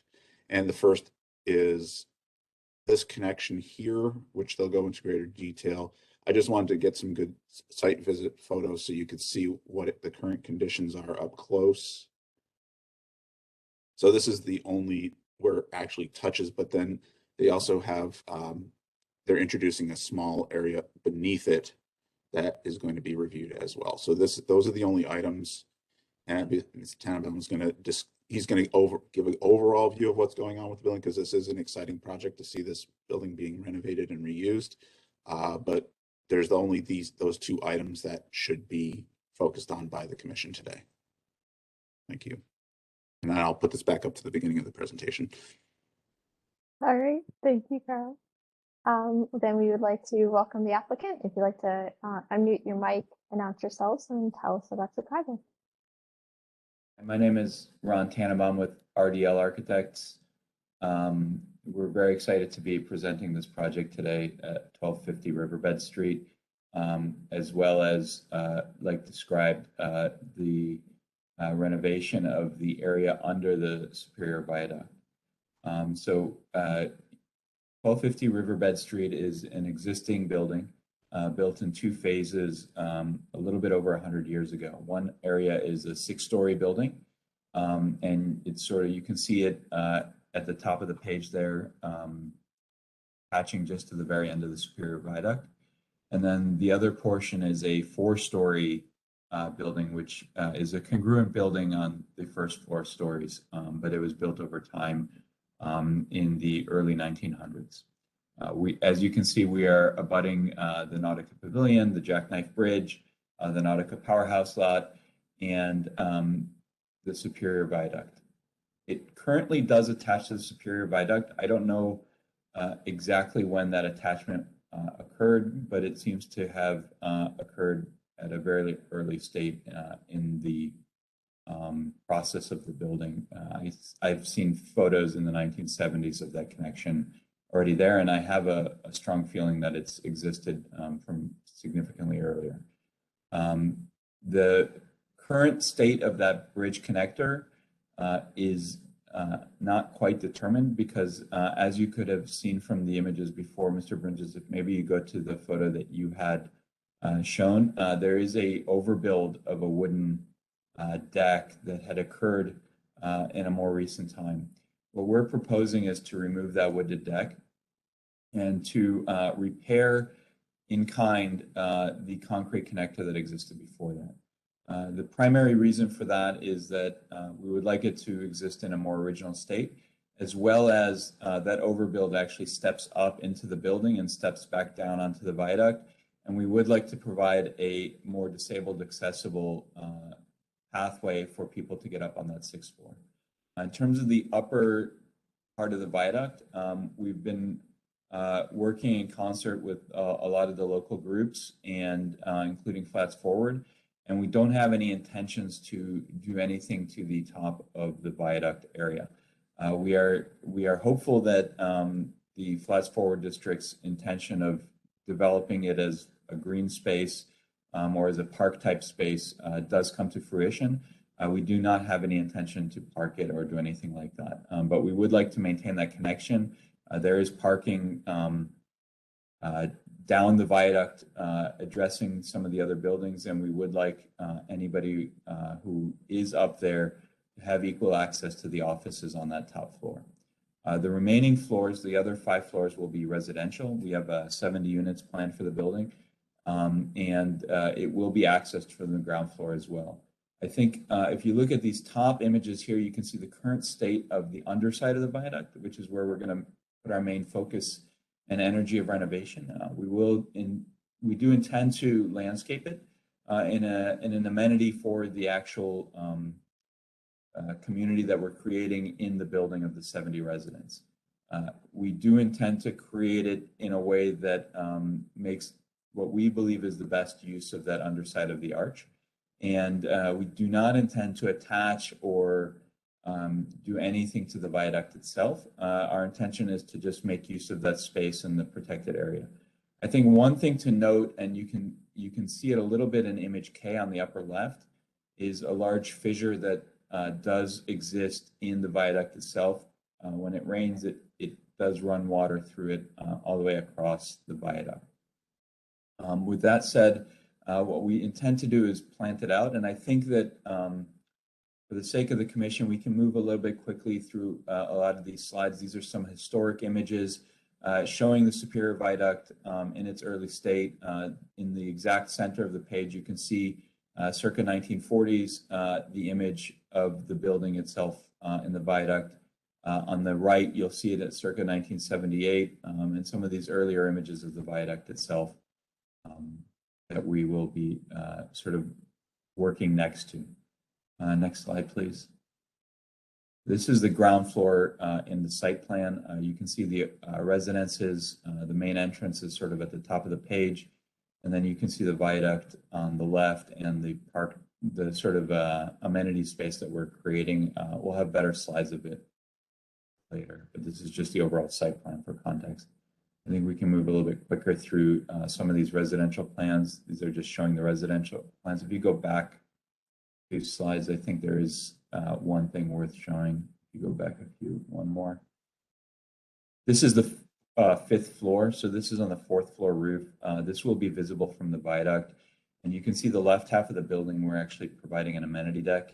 One thing I want to address for the amenity deck is that it will be visible from people on the viaduct. So we will be dealing with in an understanding of the sort of public nature of that roof deck. It's not out of visibility. It's actually highly visible from the Superior Viaduct top. In addition to that, we do need to provide egressing for a large space like that. So what you can see on the top of the page there is an L-shaped staircase that will be attaching itself to the bridge portion that's going towards the viaduct. So I wanted to draw your attention to that. And then if we go forward a few slides. Yeah. Actually, let's go back one slide. I apologize. This is the sixth floor office building, and this is showing the attachment to the viaduct itself. We are leaving it with the intent of being as is, although I do not believe that it is structurally sound and that we will need to be doing repairs to it in kind. Our intention is to leave it in the same visual state as it is, and once we do demolition, we will be able to evaluate it and address it accordingly. But you see on the left, we do have a man door along that bridge going towards that staircase down to the amenity deck on the floor below, and that will be addressed accordingly. Go forward, please. This is the ground floor lobby. This is the existing buildings showing some demolition primarily on the ground floor to add more appropriate windows. Go to the next slide. You can see the dashed lines showing the demolition of the building on the viaduct side. This is to add additional windows and provide greater visibility to the viaduct and windows in units to provide daylight. Slide. I think we can go through the technical drawings, and I think it's more worth it to show the rendered elevations. Go forward a few slides. This is the Riverbed Street facade. As you can see here, we're maintaining the existing building in its current state. Even with the windows, we are looking to repair in lieu of replace to spend the effort to make sure that it stays in its state, in its current state.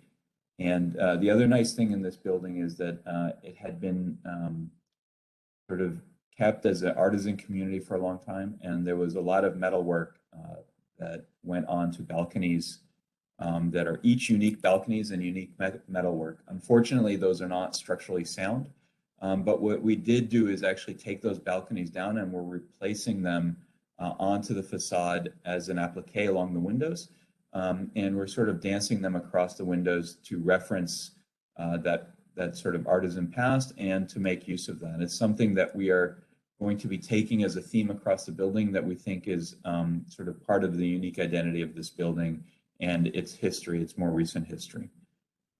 We go to the next slide, please. This is the rear of the building. You can see the shaded viaduct and all the windows that are now facing it and sort of have a relationship to the viaduct, as well as that entry that you can see at the bottom of the page, which will probably be the main entrance for a lot of the tenants. They've secured parking at the Nautica Pavilion. So the tenants would likely be walking in under the viaduct and into the building, which we think will sort of enhance that experience and the sense of welcome. There is parking along Riverbed, so tenants could use that entrance as well. And then I think if you look at the top of the page, you can see the way that we're addressing the viaduct access at the top, both in terms of that staircase that goes up to the top, as well as a small entrance to the offices based on an existing opening in the building. And the top left, that larger expansive glass is also an existing opening in the building that we're infilling with glazing. Next slide, please. This is the building, as you can see, its relationship to the viaduct on the left. This is looking from north, looking south, essentially, from the Nautica Pavilion looking towards the building. This is the dead end of the viaduct. We are adding a sign called the Apollo on the left. And then on the right image, I think what you can see best is that attachment along the bridge at the top. And what I'd like to draw attention to is that we are not trying to mimic or copy the railing system along that bridge that exists on the Superior Viaduct. We think it is more appropriate and in better spirit to actually take on that look of the applique on the facade of the 1970s and 80s metalwork, and sort of look at that dancing pattern as something that can be part of the building. And part of that bridge piece that doesn't interfere with or deal with that experience of the railing.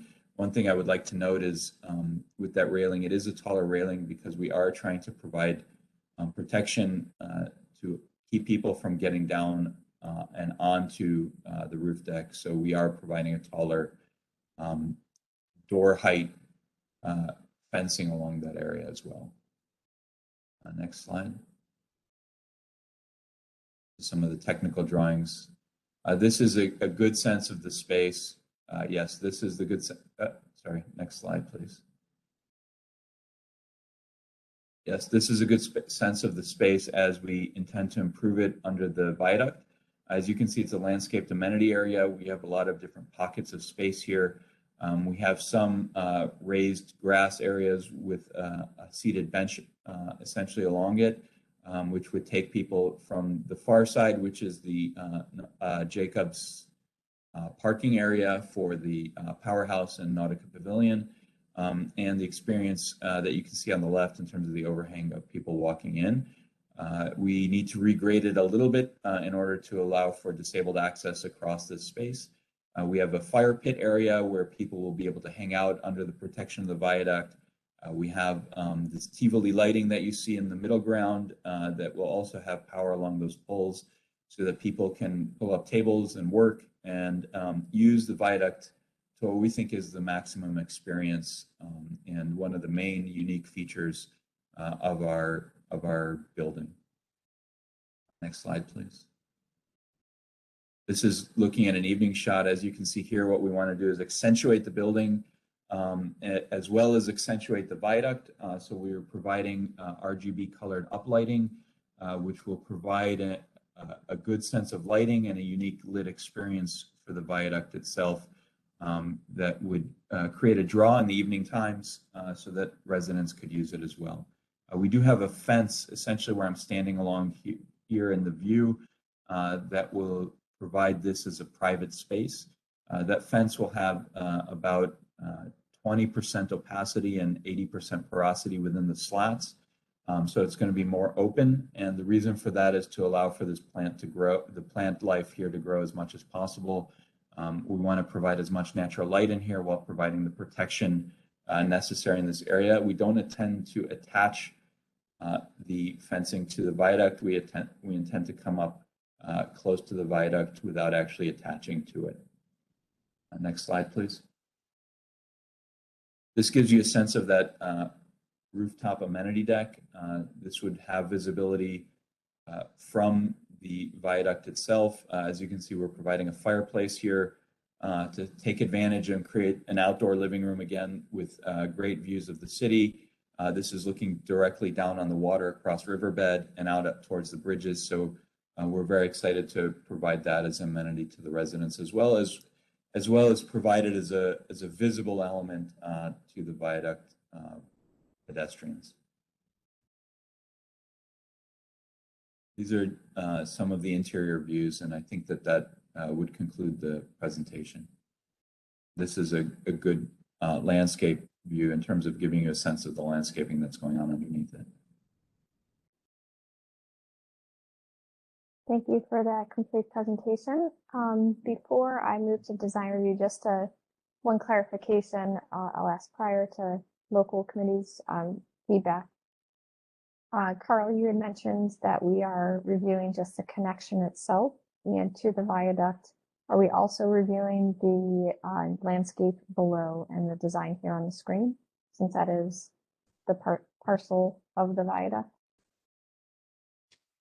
I would believe that that would be the two areas of purview for the Landmarks Commission, yes. But since it's not actually connecting to, that's part of what you're looking at. I will add that this was approved by the Planning Commission last Friday, and that they needed to come here for those parts of it. That's correct. So And design review committee as well. Yes. Okay, perfect. Did we receive any feedback from the local landmarks design review? This went to Downtown Flats, and they approved as presented, and with the requirement to come to the Landmarks Commission for the points that we've discussed. Okay, perfect. Thank you. All right, then we will open up the floor to the commission for questions and comments.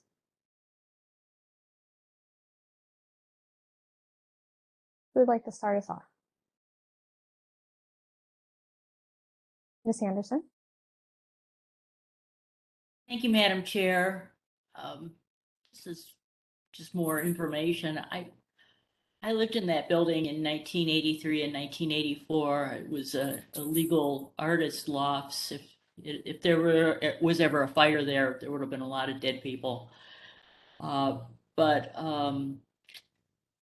it's an interesting, very storied building. Somebody could write a book about that building and the goings on there. There were a lot of, Tommy Newman had a lot of parties on that 6th floor viaduct. It's just a fascinating place. I'm curious, this has nothing to do really, but I'm curious how they came up with the name, because there's a lot of history attached to that name, to that building, and I'm not sure where the Apollo came from in reference to that. So I know that's kind of off the beaten track here, but I'm just curious. Thank you. To be honest, I'm not clear on the logic behind the name. It's something that the owner has selected, and we move forward with it. It was very fun actually doing a lot of the research and speaking to people who've lived in that building. It has a very unique recent history from the 70s to the last few years in terms of the way it was used and the way the building has adapted over time. You are correct. I think that the building was not used in a safe way, and we do intend to bring it to use in a way that's appropriate and safe, while keeping some reference. If you were there at that time, I think those balconies that I was referring to with the metalwork were either under construction or already there, where the artisans had done a lot of unique metalwork on those railings. The owner at the time, he did metal sculpture, and he put those on, I think, in the late 80s.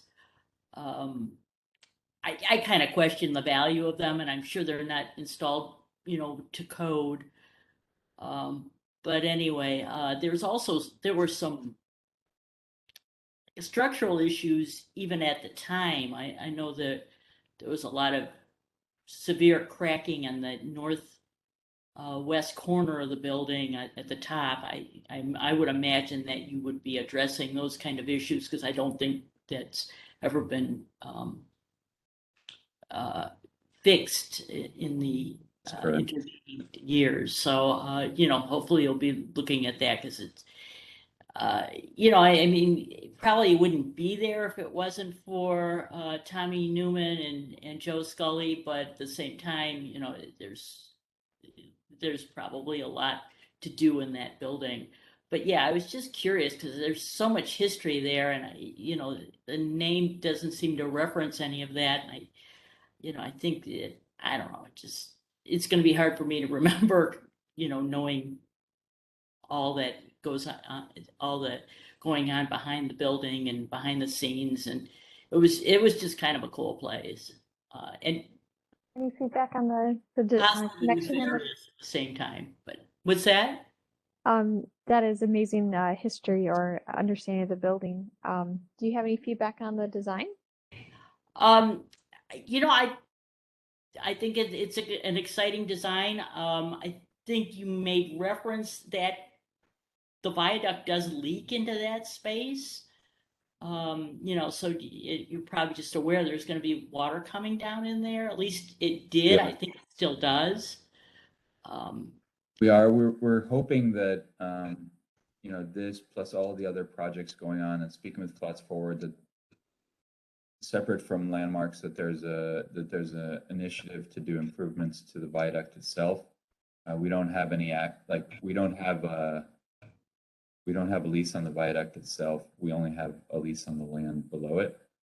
And so we don't have the ability to repair it. And I don't know that we would even know how to appropriately do that. But we're hoping that one day in the near future, as this area improves and there's significant investment occurring, we believe already in this area, that there's an initiative to repair it.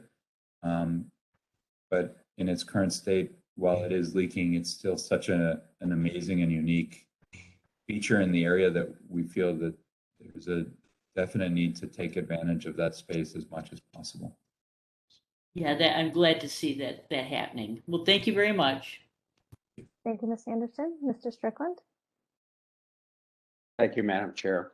I agree with my fellow Commissioner Michelle Anderson and with the applicant. This is a very exciting project, and I commend the developer for saving the structure and the commitment to rehabilitation and redevelopment of this wonderful building along the riverfront, and engaging with the Superior Viaduct and creating that connection.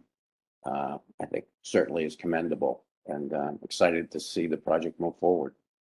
Thank you. Thank you, Mr. Strickland. Mr. Edmund? Thank you, Madam Chair. I have a couple of my questions are really outside the scope of what we're really reviewing, but I'm going to ask them anyway. The metal guardrails, are you able to save and reuse all of them? Because they're non-structural, we're able to save and reuse all of them, I would assume. They're essentially an applique. So while they're deteriorated, they're wrought iron, painted black. So we would be able to essentially needed repair, maybe not even repair, just repaint, and then they will just be applied. They're essentially purely decorative. Correct. Right now they exist as like a 3-foot balcony, and in order to get out onto that balcony, you have to climb through the middle of the window, and that's not appropriate. And so, let alone the structure itself is just bolted on to the facade. So what we're doing is taking off that entire 3-foot depth and just taking that front panel, excuse me, and applying it to the facade. And those windows that it's in front of, they don't open out, so it's not functioning as any kind of guardrail at all. Correct. They would not open out. It's not actually a guardrail. It's a decorative element on the facade at that point. My second question is about parking. So I understand you're leasing parking from the Powerhouse complex, and I do have a little concern that if you don't have adequate parking secured there, that this could overwhelm the street parking. Are you confident that you have enough parking full-time permanently secured for residents and their guests? We are in an urban district, and based on that, for 70 spots, we're required to actually have 18 dedicated spots to the project itself. Our owner obviously realizes that that's not sustainable in terms of 70 units. So he has secured well above that number, and we've gone through zoning on that. And zoning has approved the parking along there, as well as we're in discussion with the city and the traffic department to repark angled parking along Riverbed. which would add spots along that area as well. So we are confident in the fact that we do exceed that. I would say that, you know, this area in particular goes through moments of significant stress in terms of street parking when the pavilion is in use. So while it hasn't happened in the last 2 years, I think that I'm expecting and hoping that this summer and future summers bring it back to its full use. And that would essentially entertain moments of extremely high traffic, but I think that's independent of a 70-unit building. Okay. And the site plan you have, it looks like, is that where it shows the 90-degree parking on Riverbed? That's the existing condition, and where the parking extends beyond the right-of-way into the park by a few feet. That's the existing use. I don't think that that's the intended condition. Okay, so the intended condition you said is angled parking that would have more spaces, but it wouldn't extend any further into the park than it already does. I don't have an answer to that yet because traffic is working on that. Our intent is not to impact the park. Our intent is to hope that the park is improved. I would just say that that's not our site, and we've provided two options to the city. It was provided in December, so it was at a moment of transition, so we don't have closure on that yet. And I don't want to mislead the commission into thinking that we have approvals on that. So I think we're still in talks, and we did provide two options. One is perpendicular parking. The perpendicular parking, if they choose to go into that direction, would actually probably have a curb stop on the street, but the fronts of the cars would go into the park area. The other one is the angled parking, which I believe is the preferred parking, which would not impact the park at all. And I don't have closure on which way we're going to end up in terms of dealing with the city traffic department on that. Okay. And we are working on a design to renovate that park, and that's why I'm particularly asking about that, and we'll follow up with streets on that. Yeah, I'd like to follow up with you on that and streets. I think that, you know, it's a Riverbed right now is not supposed to, I don't believe it was intended to dead end at the Jackknife Bridge. But with the Nautica Pavilion there, we don't want to impact the flow of traffic through that parking lot and force that street to become in use.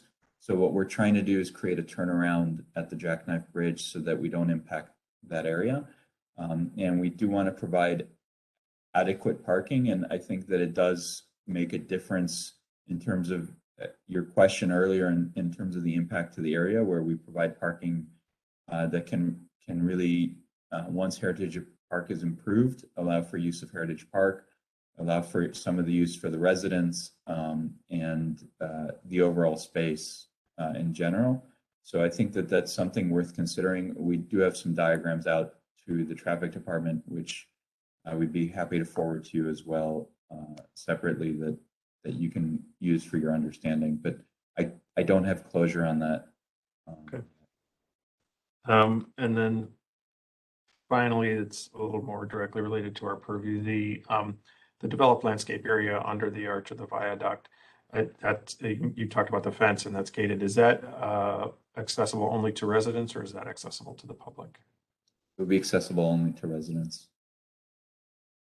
That's all my questions. Thank you. It would be visible. You can see here the fence. So in terms of the porosity, it would be visible to the residents. And I think that area especially gets a lot of evening use, whether it's for the Nautica or for other things. And I think that you know, the uplighting of the viaduct and things like that would also emanate a glow that would provide some sense of presence, but it would not be actually physically accessible to the public. Okay, thank you. Thank you. Thank you, Mr. Edmond. I'm going to interject my comments now. I think this is a very creative and thoughtful way to try to engage this beautiful element within this environment and allow it to interact with the building. I really do like the landscaping design and the fencing. Carl, could you forward to that elevation again of the fencing? Last page. So you have brick piers, and what are the materiality of the slats?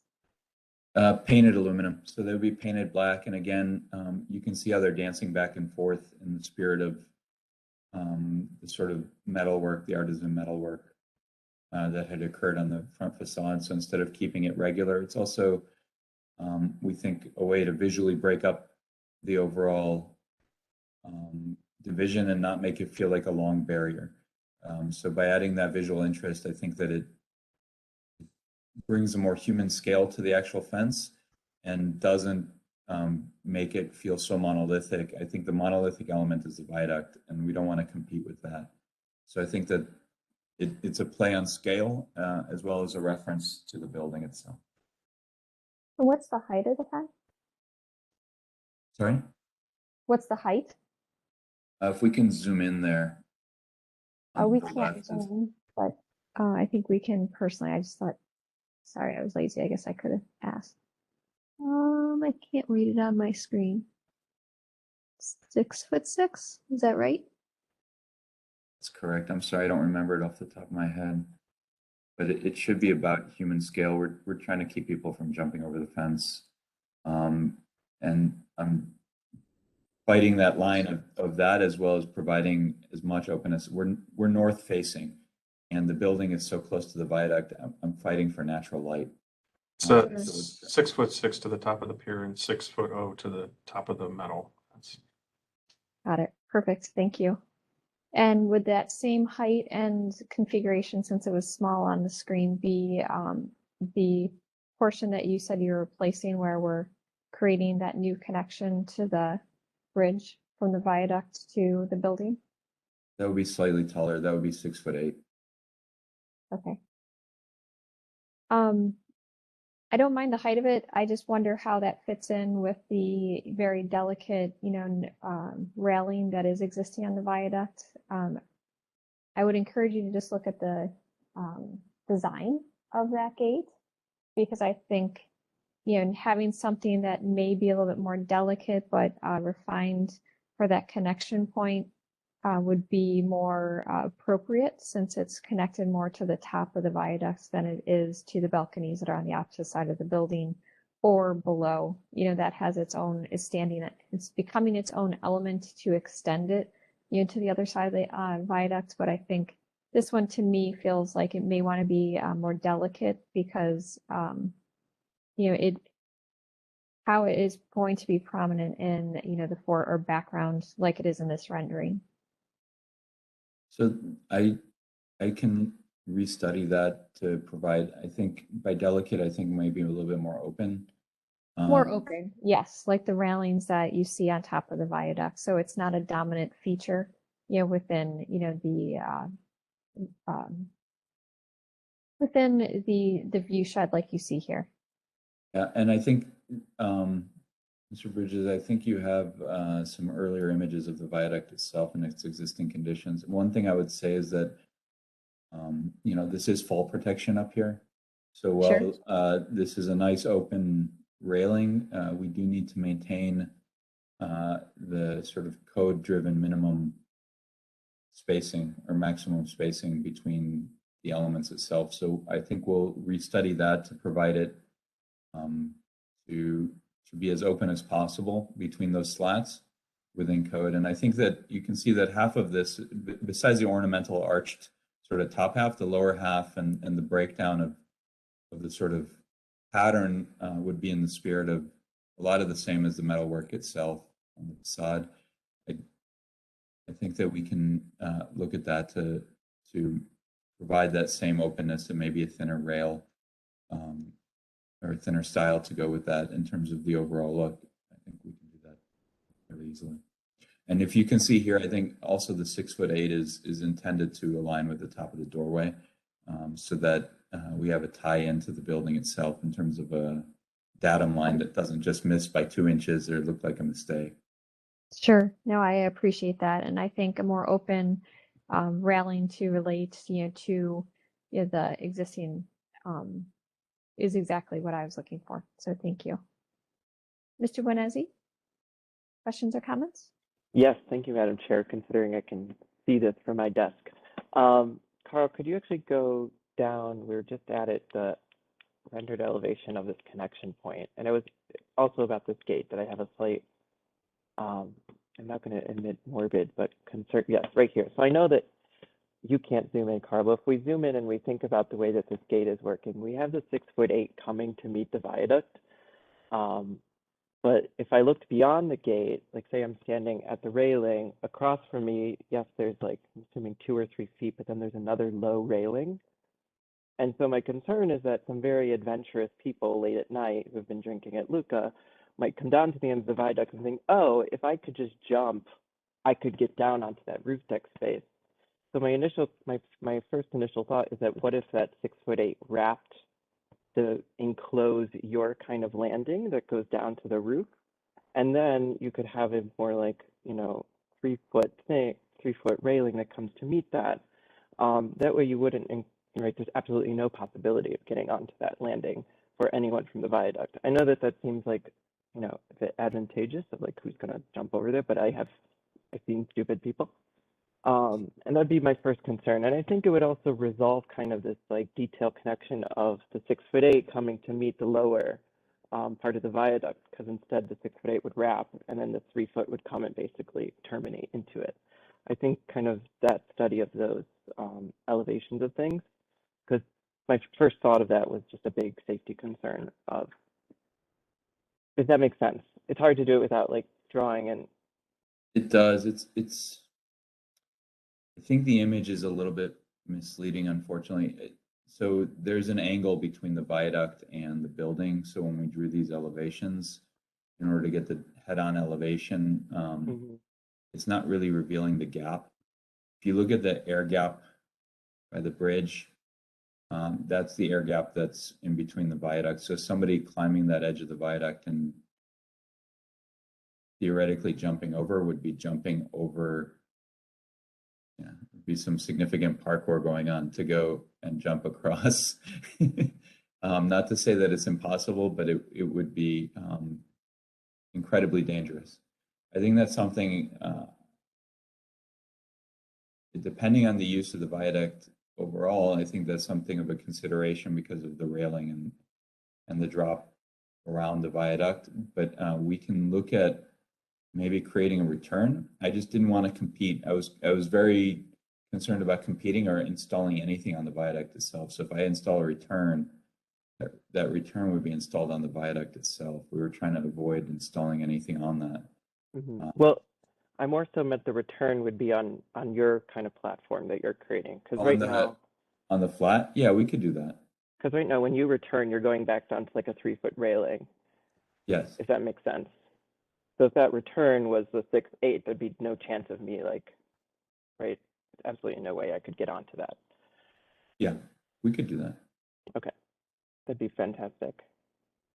You're saying, Jonathan, on the image on the left where you can see the new stair platform coming up to meet the existing, bridge, having it the 6'8" really just be the area that's related to that platform, and then it would transition down to the 3-foot to hit, to join to the viaduct 3-foot round or 42 Exactly. inch. Correct. And then when you see that 6'8", return and go onto the new platform, because you'd be faced with 6'8", if I'm standing on the viaduct, there's no chance that I could, get across onto that platform. And then I think it would also resolve this kind of like 6'8" meeting the 3-foot of the viaduct. Yeah, I agree. Just to be clear, there's a separation there. So we're not attaching that turn, we're just providing enough turn. So there's still a gap between that area that you're noting and the viaduct. So somebody would still have to jump across an open space to get onto that. Yeah. We go back to the 6th floor plan, it was probably the most visible at that point. Yeah. Our intent is, if you look at where that missing slat is, I think that's a good approximation of where the landing would end. Turns there. So somebody would still have to jump across that gap. But we could provide a taller fence there. I don't know that it would be actual protection, but we could study installing that over there. Because I think somebody would still be over 6 stories of empty space there. I think what Mr. Benezzi is saying, and I would agree, is that this is a great illustration of it, is that, you know, how that new 6'8" fence will connect and interact with the existing rail that in the photograph on the left. Yeah. It's going to feel awkward, you know, that transition where if you were able to lower that area from the existing fence over to that slat that is missing, you know, it's a better resolution and does provide, you know, a little bit of breadth for the viaduct versus this new element. I'm sorry, I do you- misunderstood you. Now I understand what you're saying. I apologize. So I'm basically going to create a wrapper around that top landing instead of a straight wall extending out. Exactly. I apologize. I was misunderstanding your comment. Oh, it's one of the many troubles and tribulations I found, that you have to describe in words what you want to do with a pen. Yes, I see now what you're saying. Yeah, we can absolutely wrap the landing, and then I think bring the railing at a 42-inch height across to meet that existing railing, which would be let's say the new pattern. But then it would interact at the same height as the railing and provide that relationship. And that would be the same if you look at in the distance where it's just the railing across the bridge, it would match that as well then. Mm-hmm. Yep. Yes, we can absolutely do that. Thank you. I apologize for misunderstanding. No, No, that's okay. it took a lot of like reading of the drawings, like try to figure Happy you out put that how image to up. bring this up. But no, thank you. Glad we're all on the same page. Ms. Anderson, did you have an additional comment? Yes, I do. Thank you so much. This is regarding the lower level where the residents will be entering through that area underneath the viaduct. I was just wondering what kind of measures you are taking for security in that area. Just lighting, cameras, if you have any thing to share on that. Thank you. We do have lighting. I think that our intent is that that fenced line at the top of the page here would add the secure zone, where it would be not a man door, but a card reader door, where tenants would be able to enter into there, and then they would have a card reader again to get into the building. The gap on the right, which has a trash corral and sort of off to the corner, will be fenced as well, and that's the back of house area. And so I don't believe that there will be ability to enter for tenants in that area. So I think that our perspective on this is that the underside of the viaduct would be a secure area in that regard. Anything beyond that security-wise would be low voltage cameras, things like that, and not human security at this point in terms of the intent of the owner. Thank you. With that, I see no additional questions or comments. Would someone like to make a motion?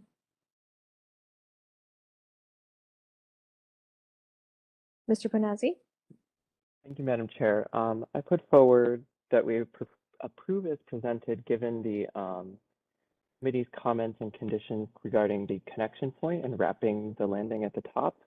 I don't believe there was any conditions on the landscape, but I might have just missed it, so I just wanted to address that. But that is my losing my words. Thank you for the motion with the one condition. Motion. I forgot the word motion. Do we have a second? Mr. Edmond? I'll second that motion. Thank you. Any further discussion? Right, Mr. Pettit, please call roll and announce the results. Ms. Anderson, Yes. Mr. Bonezzi, Yes. Mr. Dryer, Yes. Mr. Edmond, Yes. Mr. Strickland, Yes. Mr. Tarasik, Yes. Ms. Trott. Yes. The motion passes unanimously. Excellent. Thank you very much. Thank you. We look forward to seeing your project move forward. Have a good day. Thank you, you too. We're now going to move back to our fifth applicant, the solar panel installation at the Stewart residence located at 13519 Corby Road.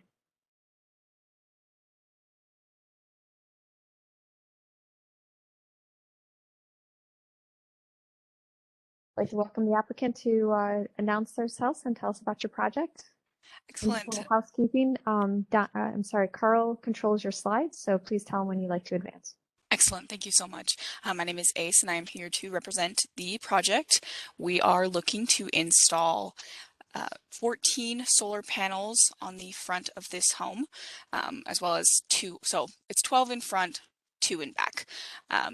Just because of how the sunlight comes in, that is why we're looking to install them on the front, that we do believe that the trees help to hide them. All projects that we do are installed as neatly as possible. Conduits are ran through the roof in order to keep them not visible, and then they will come out of the roof on the side of the home near the main panel in order to connect. In the past, we have painted those the conduits in order to further hide them, make them less visible, and match them to the side of the home.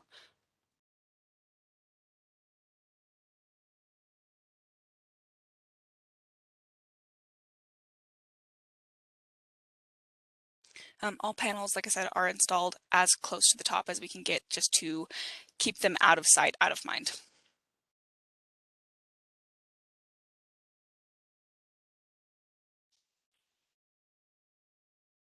Okay.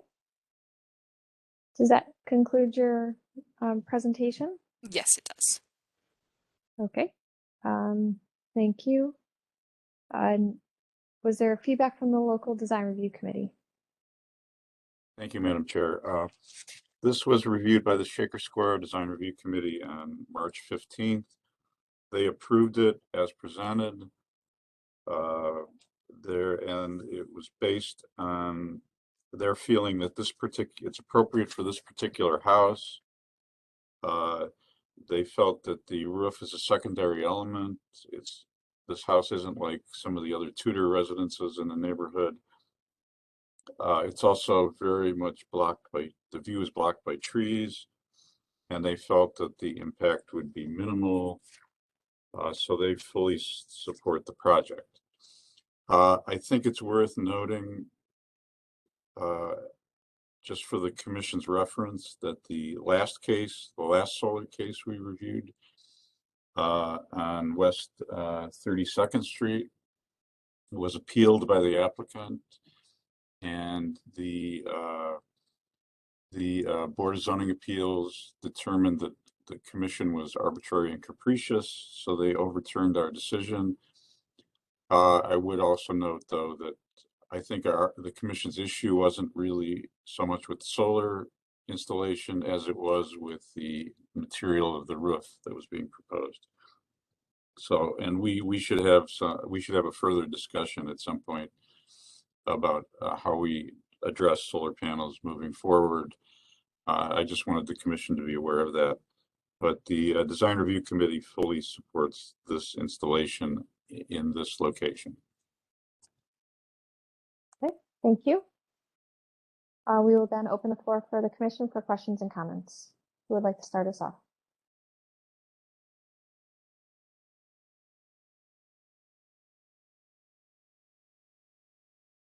Ms. Anderson.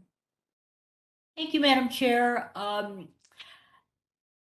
The rendering here, doesn't really show exactly what these units are going to look like on the roof, but the presenter mentioned that the solar panels would be higher up on the roof, where the rendering here shows them pretty much covering that roof. I just wanted to get some clarification on that. Thank you. Yes, of course. So it's usually very hard to properly display how high up we get these panels on just like overhead views like this. Depending on when we get there, how we can actually compare what size the roof is compared to the panel size. We'll put them as high up as possible. They may come down just a little bit lower, but it is always our goal to get them as out of view as we possibly can.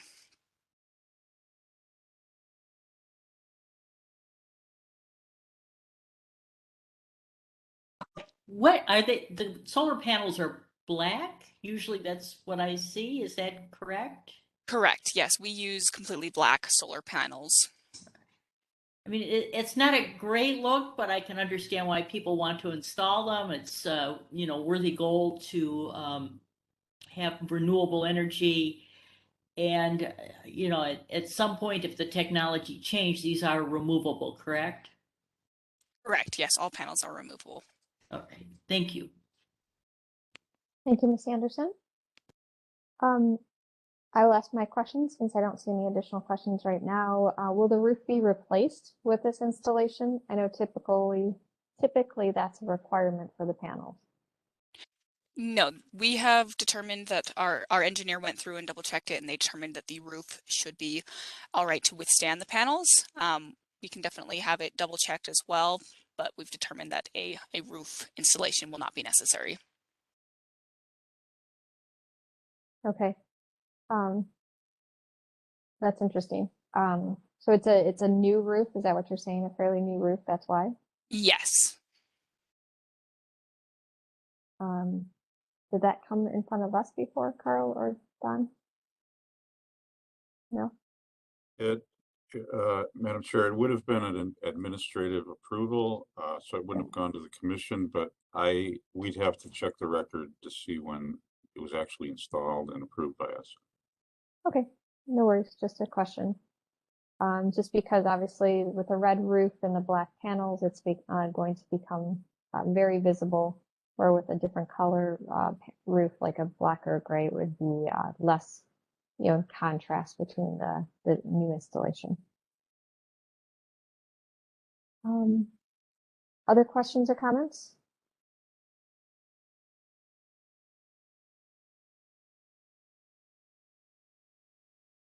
Other questions or comments from the commission?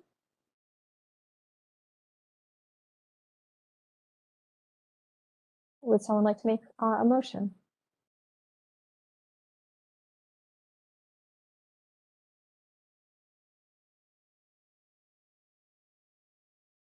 Someone like to make a motion?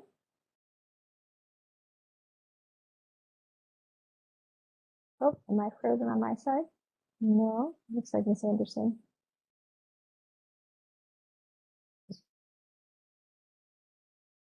Would someone from the commission like to make a motion? I cannot.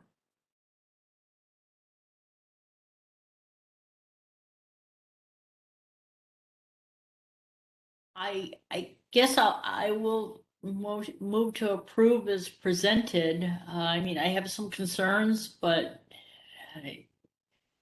again, this is something that is not 100% permanent, and the only stipulation I would have is if they go to replace the roof at some point, which if it's fairly new, we're probably looking at a couple of decades down the line, that if the panels are there, maybe they should consider matching the color of the roof to make the panels less obvious. But if the roof is new, I don't know whether I want to tell them to replace it. So that's my motion. Sorry it's so complicated. So you have a motion with the recommendation, but not the requirements to consider changing the roof color. And when they do go to a roof replacement. I think at the point where they have to replace the roof, yes, I think the color should be more consistent with the panels so that the panels don't jump out the way they're probably going to at this point. Okay, thank you for that motion. Do we have a second? Mr. Edmond? I'll second that motion. Thank you for the second. Further discussion? The only thing I would add is, and I'm sorry I left it out of my comments, is that I think we do encourage people to move towards a more sustainable approach. And I think this is it. And it's always that delicate balance in historic districts to get the technology to work with the historical aesthetic. That's more commentary. Any further discussion? Mr. Pettit, please call roll and announce the results. Ms. Anderson, Yes. Mr. Bonesi, Yes. Mr. Dryer, Mr. Edmund, Yes. Mr. Strickland, Yes. Mr. Tarasic, Yes. Ms. Trott. Yes, The motion passes unanimously. excellent. Thank you for the presentation. Good luck with your project. Thank you so much, and thank you for your time. Thank you. That concludes our certificates of appropriateness. We'll now move on to concept plan review. Just to remind the board, this will be for review and feedback only. We will not be taking a vote. We will begin with the lobby renovation and elevator addition located at the former Agglomerated Clothing Workers of America, now the Norma Her Women's Center, located at 2227 Payne Avenue. Madam Chair and Commission members, is Brian Grambort with Hedy D. Francisco and Siebold, or the architect for this project. Move to the next slide. As mentioned, I'll be presenting the Norma Her Women's Center. We are doing some limited rehabilitation repairs on the front of the historic Sidney Hillman Memorial Building, which is now Norma Her, as well as an elevator addition on the rear of the building.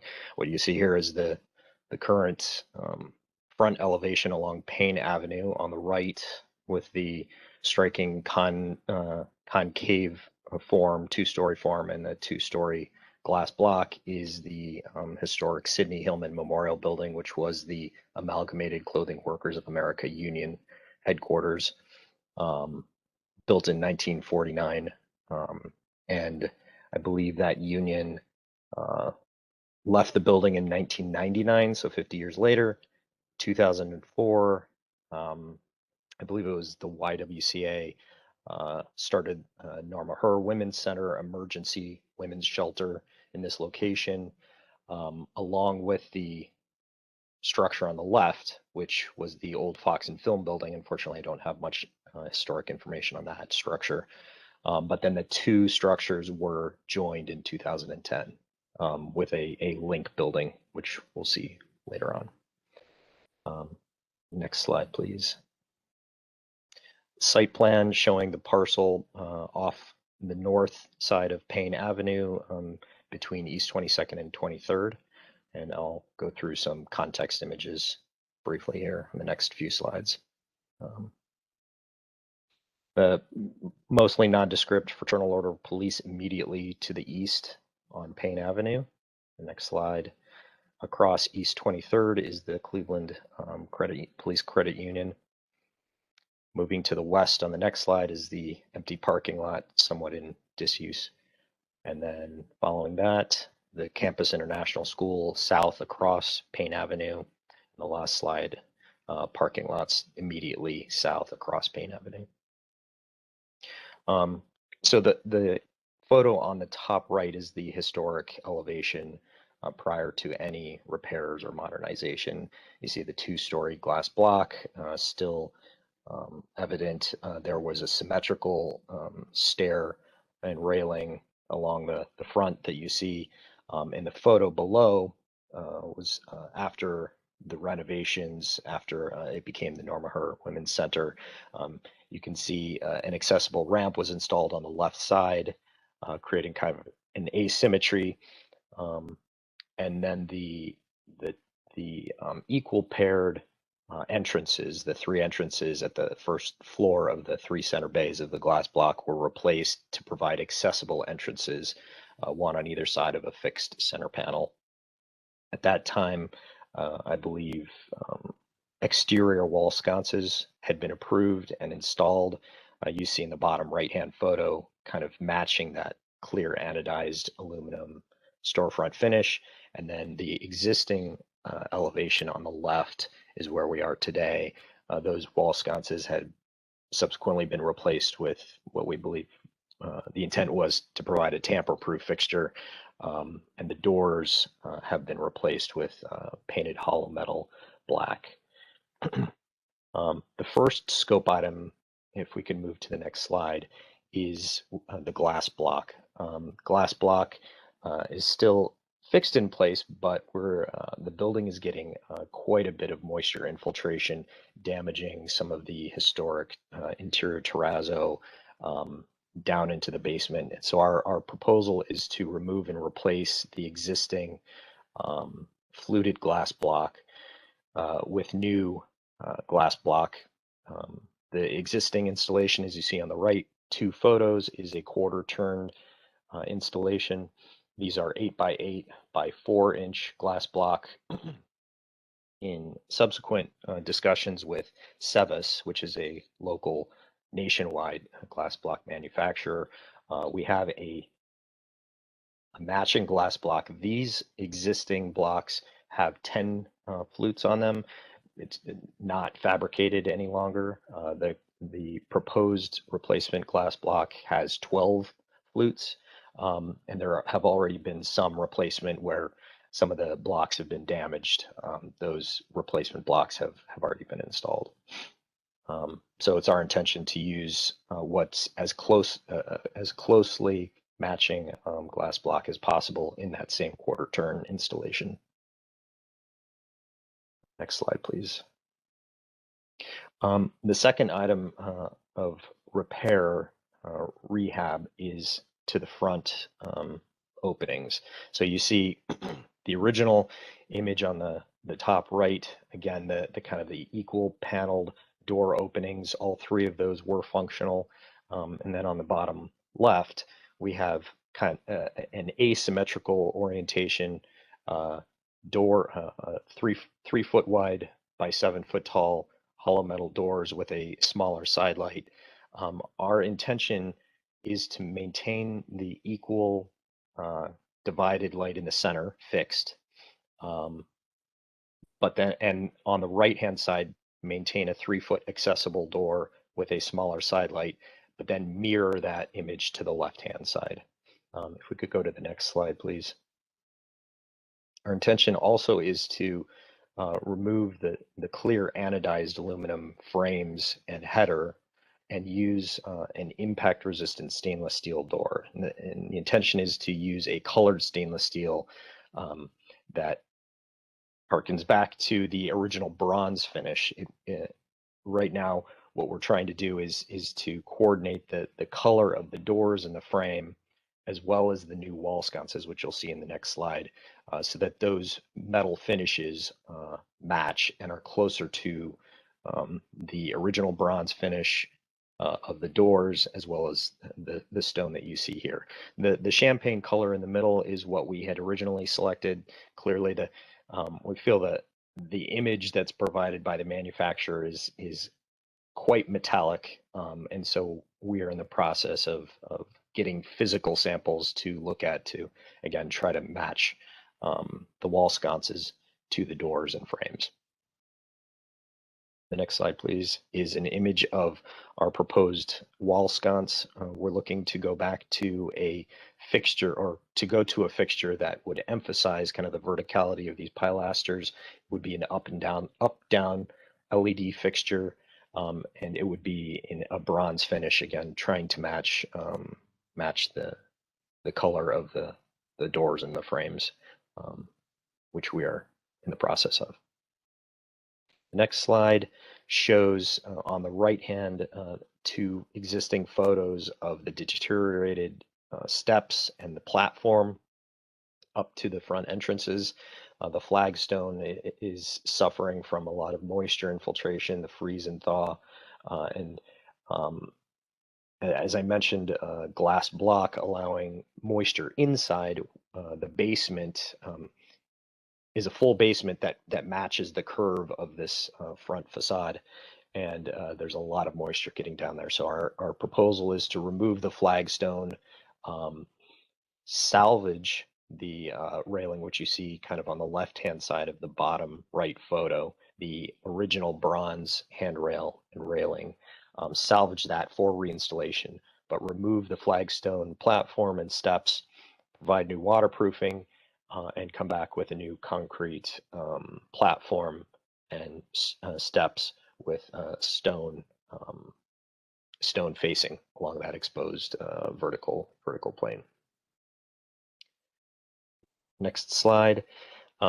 With the addition of the ramp, which you see on the left-hand plan, the function of the shelter is certainly as a shelter, but also provides some food, and there's a lot of eating and pedestrians hanging out and some of the residents in this front area. And so we're providing, we want to provide some fixed trash receptacles to encourage use of them as the trash can get quite, can compile.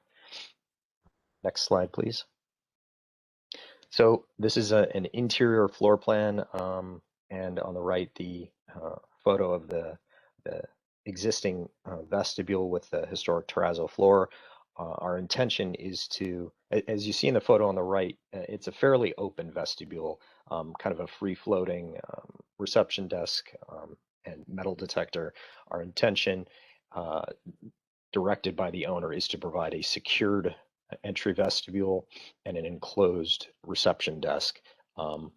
We're lightly touching the terrazzo and doing some repairs where it is being exposed, but not affecting any of the fenestration, the glass block openings. Next slide, please. On the right is the existing whole floor plan. So the historic Sidney Hillman Memorial Building on the top, and then the Fox and Film structure on the bottom. You can see the connector in between, just inside the courtyard. Our addition, elevator addition, is going inside the courtyard, so we're not taking over any of the existing occupied space. And you see on the top left is a clipped image of that plan with the connector still in place in gray, and a new elevator hoistway and one full service, so it'll serve both the basement, first floor, and the second floor, as well as a one-story elevator lobby. You see in the one item to note is in the existing plan, in that link, at the top of the link, there are steps and an existing lift. The two first floor elevations are off by approximately 30 inches, so this elevator will provide full accessibility to both structures. If we go to the next slide, we'll see photos on the left and right of the link and the two structures. So we're in that rear courtyard. The hoistway will be installed on the left, and it will be not taller than the existing Norma per building. Its intention is to be faced with materials that will match the existing link. So we don't want to match the existing building. Since this is a new structure, we're trying to keep in kind with the non-historic portion of the building.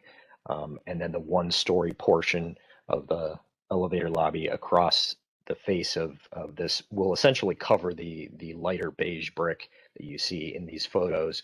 And our intention is to match that brick, which is shown on the next elevation, or I'm sorry, the next slide. That is the summary of the project.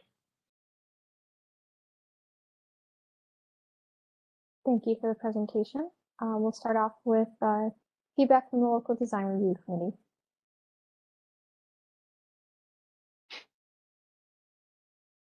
Thank you, Madam Chair. This was reviewed by the Downtown Flats Design Review Committee on the 17th. They supported this project, but they had asked for a better rendered front elevation. They asked for the consistent metals. There had been 3 different metal colors proposed, but they wanted consistent metals on the front of the building. and more consistent lines and delineation of the styles, rails, and frames in regard. So they were in support. They approved this conceptually, and it needs to go back to them after review here. Okay, thank you. We will then open up the floor to the commission for questions and comments. Who would like to start us off? Mr. Edmund? Thank you, Madam Chair. Yeah, I also wanted to comment on the metals, and I realize you're trying to, you are making an effort to match, and I was just wondering, I assume the wall sconces are aluminum, and if they're colored, then it's an anodized color. Is that correct? Yes, that would be correct. It would be a colored color. Wouldn't you have a better chance of matching that if your doors were also aluminum anodized, or is that not as? That's the struggle right now, is trying to find if we can find matching colors. We would prefer to use the impact resistant stainless steel. These doors receive, they receive a lot of use and a lot of wear. Aluminum doors our fears they will get beaten up. Yeah. And the door elevations, so you're keeping single leaf on the two sides and the double leaf in the center, looking at the plan, but would the elevations of the doors be similar to what they are now, or sort of more similar to the historic photo, but keeping in mind that it's one leaf on the sides? Sure. Our intention is to use medium style doors, so similar to what is existing. One of the design review comments was these new doors will have a 10-inch bottom rail for accessibility, to comply with accessibility requirements. At the side lights in those door openings, as well as the center equal paired opening, we're going to match that 10-inch bottom rail.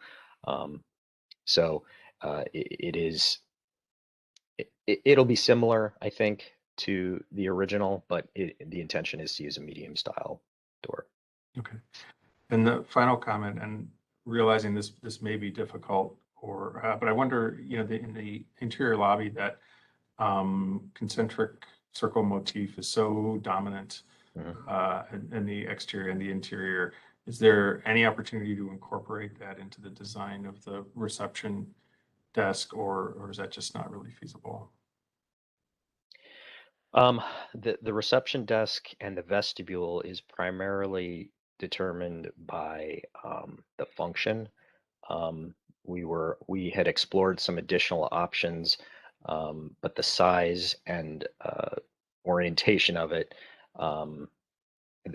the management, the Y, have certain requirements for people coming in, and how much space is required and what form that needs to take, in addition to some of the elements. I think you see in the photo a lockbox that has to be provided, accessible by the police.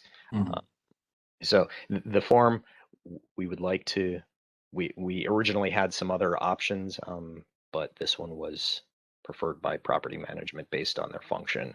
So. Okay, thank you. Thank you, Mr. Edmund. Other questions or comments from the commission?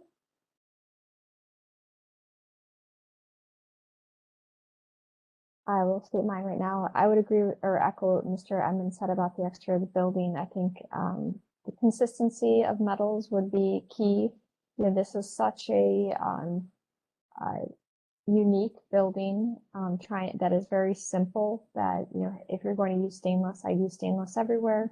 For the lights and or an anodized aluminum or aluminum paint to try to emulate the stainless, or like a Kynar finish on the aluminum, so that it can emulate the stainless finish. Because right now, I believe by accident you said they would be bronze light fixtures, and we can all see how the current light fixtures in that type of finish really stand out, where the original light fixtures from the photos you showed earlier were very background and really let the structure stand out versus the fixtures themselves. Agreed. I have no comment or no objection to the elevator addition. Ms. Anderson? Just a quick comment. With the existing railing, I would not want to eliminate that and replace it with aluminum. Even though it may not be consistent with the color, I would want to retain the existing railing. It's very elegant and it's beautiful, and it is an original part of the building. And that is our intention. We're planning to salvage the existing railing as we go through and do that waterproofing, and then reinstall that railing.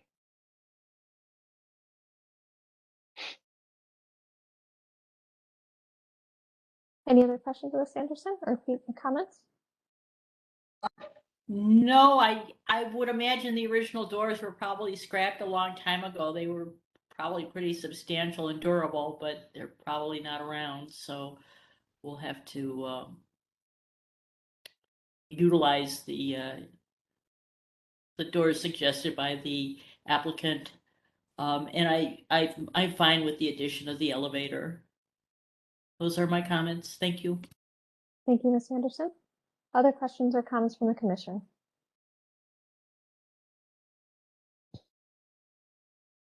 Would someone like to put forward a motion?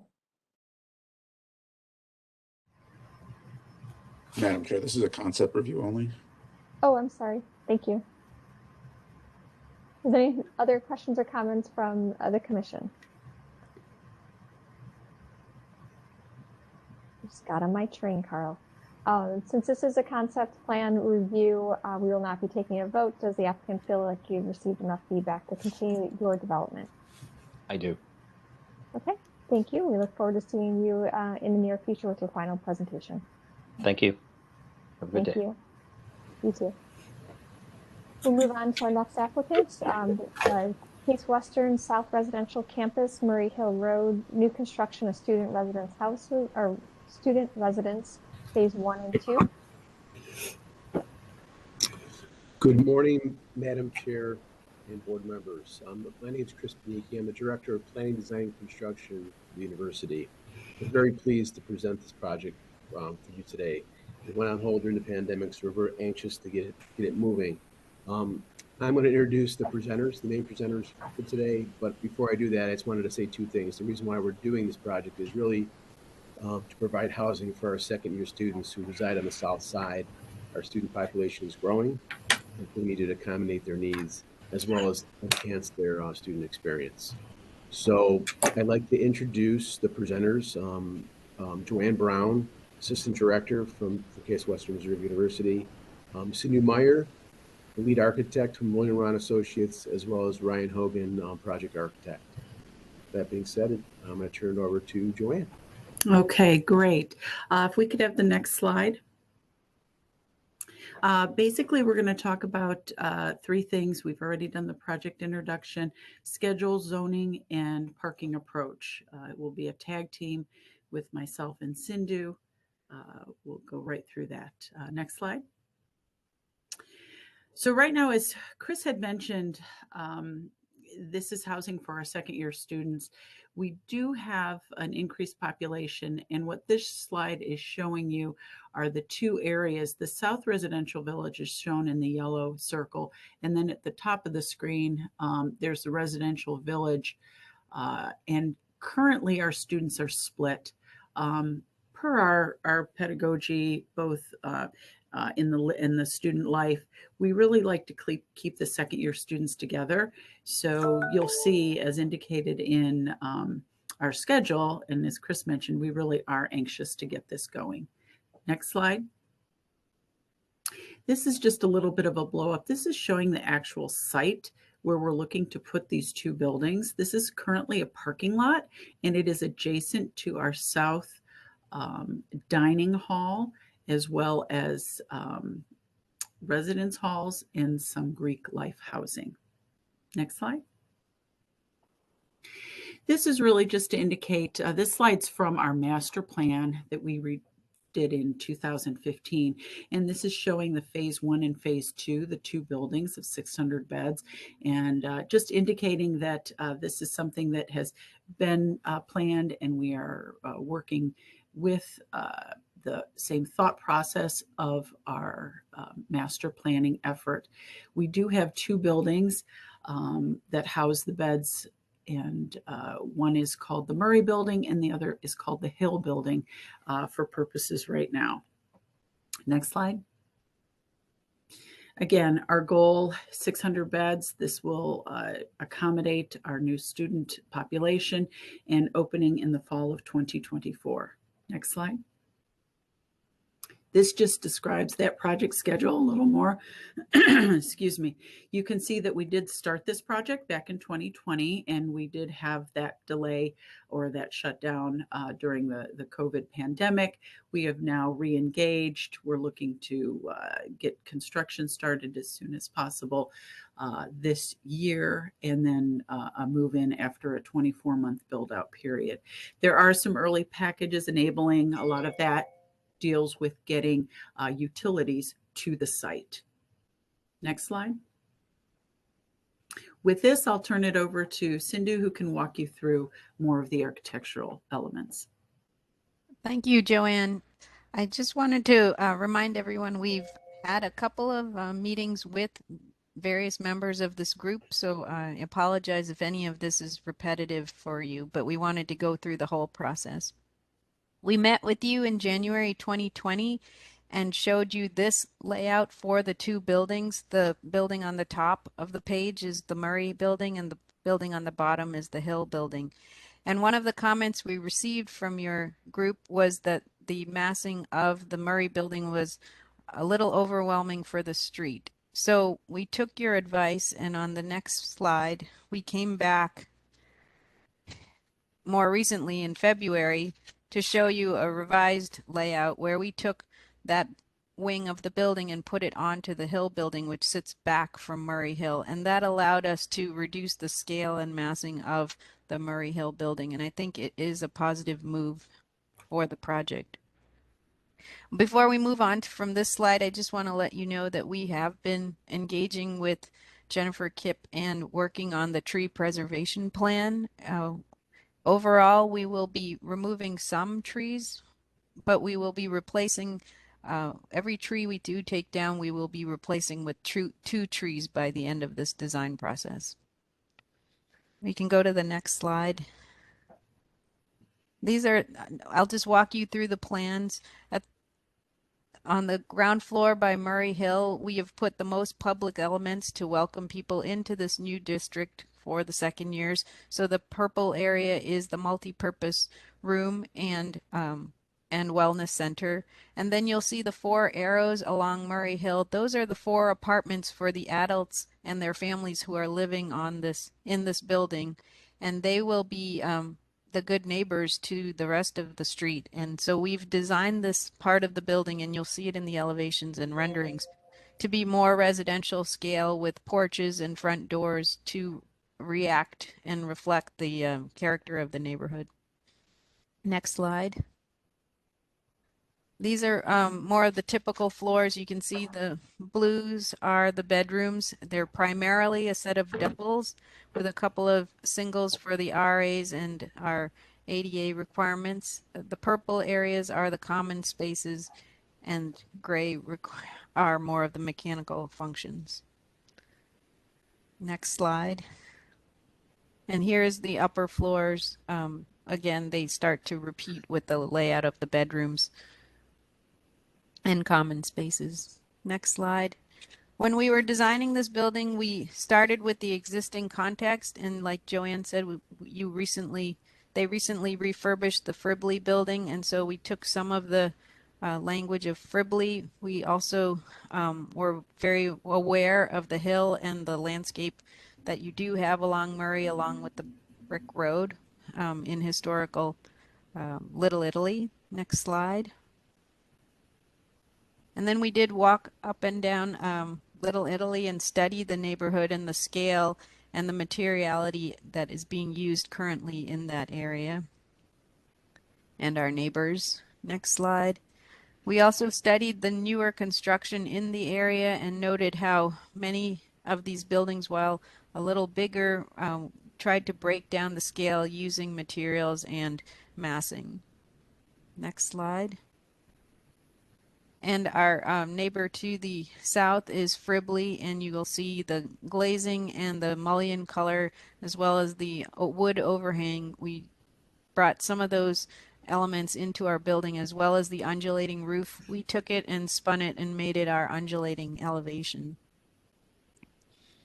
So in general, here's our first elevation of the building we designed, and we worked hard to keep it at a pedestrian and neighborhood level by bringing down the front of the building. We've made it 4 stories and set back the taller portion of the building to the quad side or to the east. And so you can see the building heights on the right, and the glazed area on the right is the multi-purpose room. And along the ground floor, you'll see the 4 apartments with their 4 front doors, and we can show you the porches in the rendering a little better. So here's our first rendering. We did take, we met with a group of this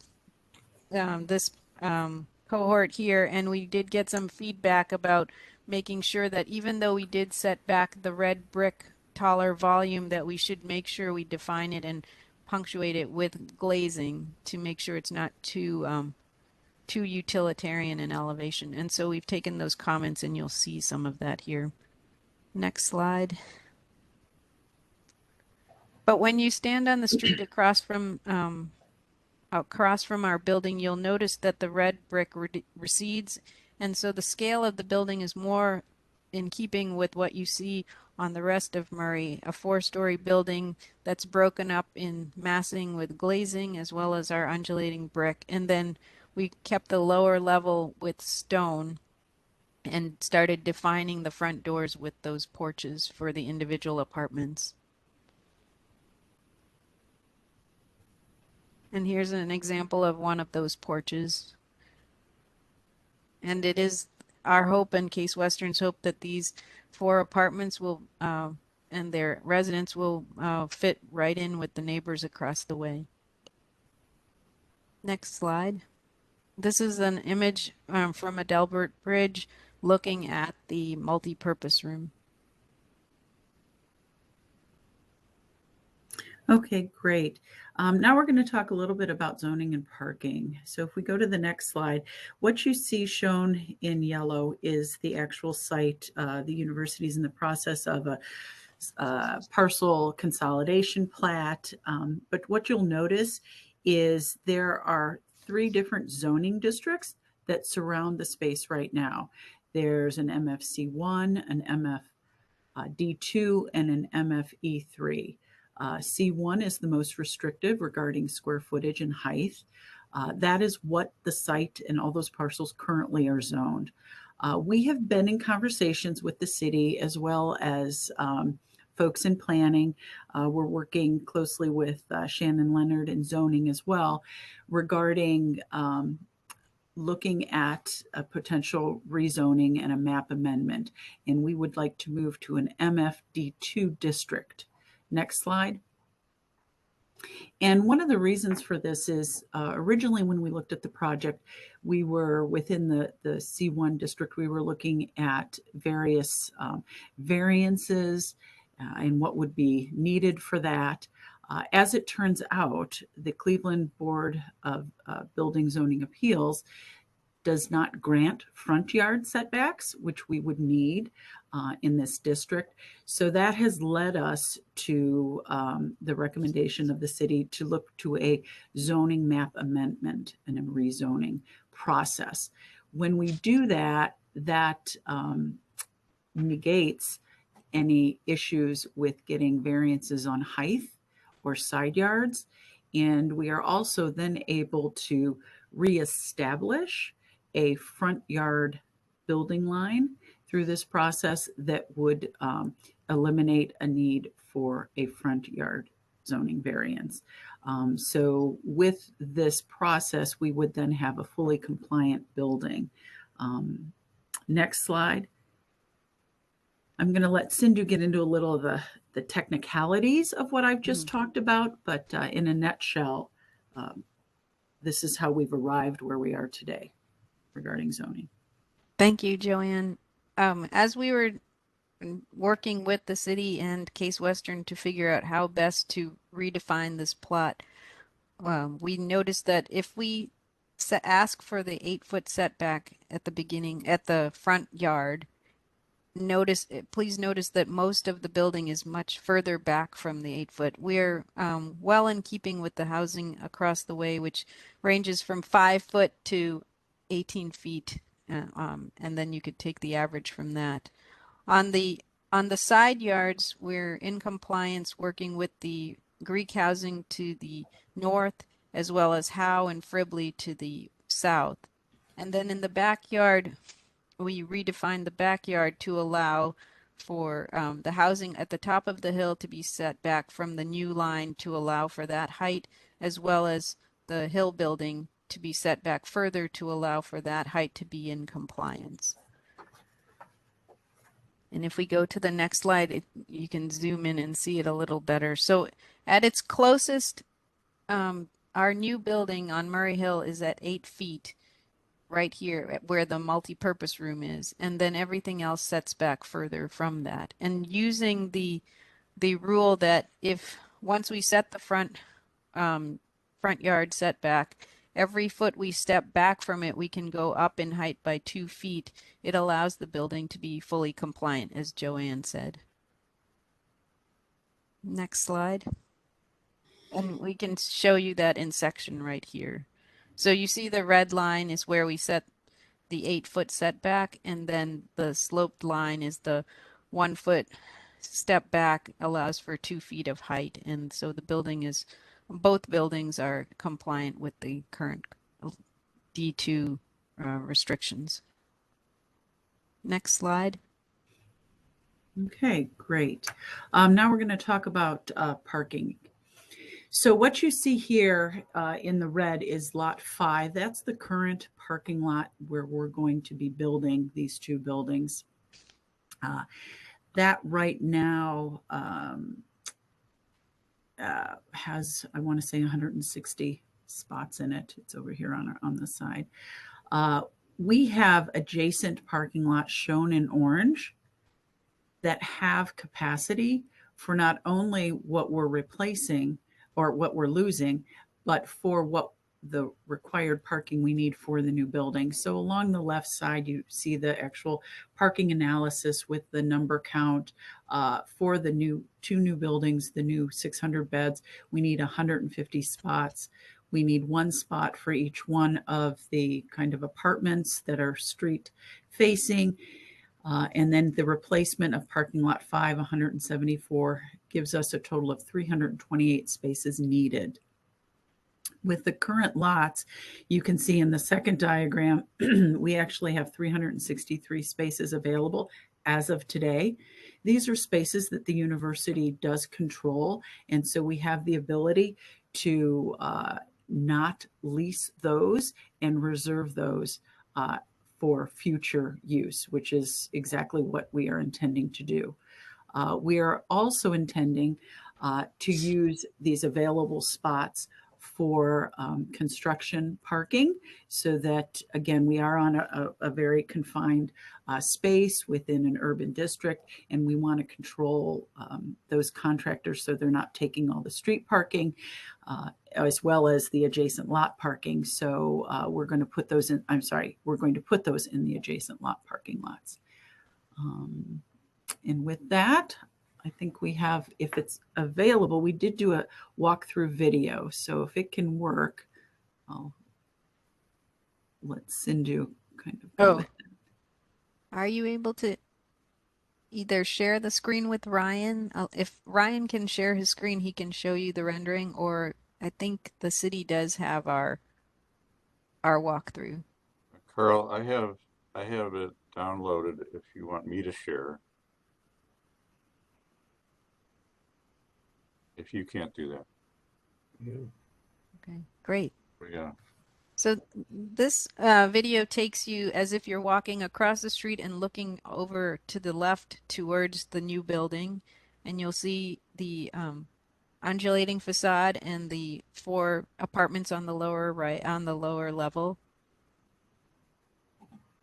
And then as we walk over to the right, you can see Fribley and our multi-purpose room. Here's the multi-purpose room, and that is the part of the building that comes closest to the street.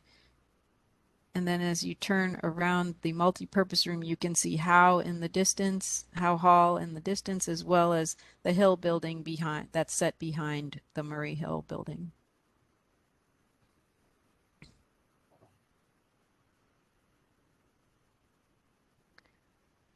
We also have presented to the Little Italy Review District last week. And that concludes. Thank you. Thank you for the very thorough presentation. We'll begin with feedback from the local committee. Good afternoon. Ray Christosic, Little Italy Redevelopment. Though I was not at the meeting, I'm reading from the minutes from the meeting and some of the points that the committee had.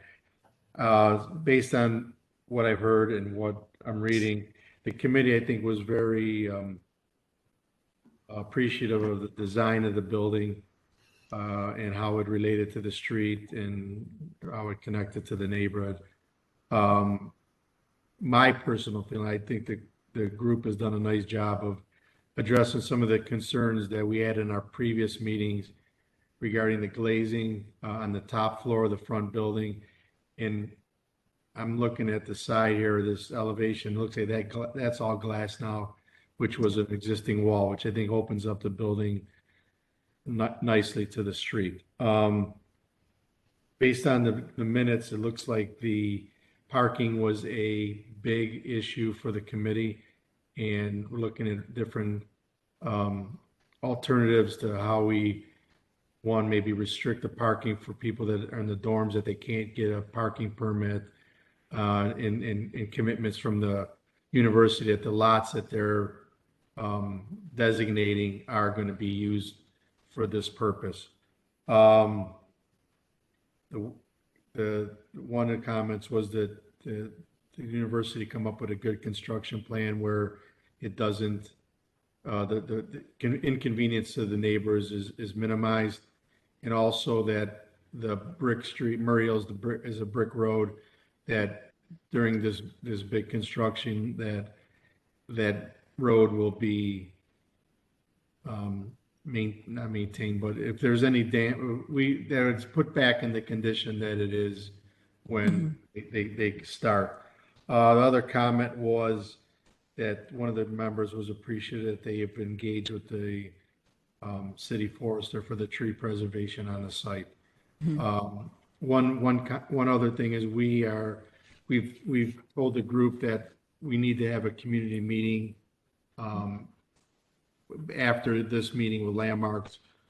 We will schedule that within the next couple of weeks. I need to talk to the councilman regarding that, but that was something we before it comes back for final, it needs to have a community meeting. So I think that I think Case has done a very good job of making something fit nicely on this site. That I think fits. I think that does a nice job of fitting within the context of the neighborhood. So that's all I have. Thank you. Did I see that Councilman present? No. Okay. So then we'll move on to question. We'll open the floor for the commission for questions and comments.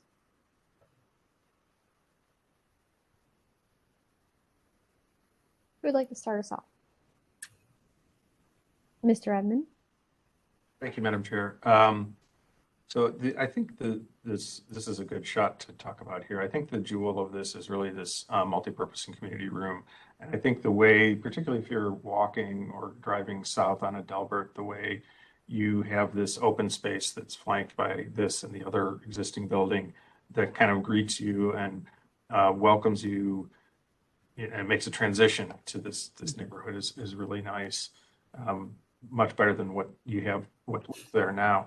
I also think the front doors of the kind of townhouse front doors and front porches is a really nice gesture, and I think the front porch is a really important defining feature of Murray Hill.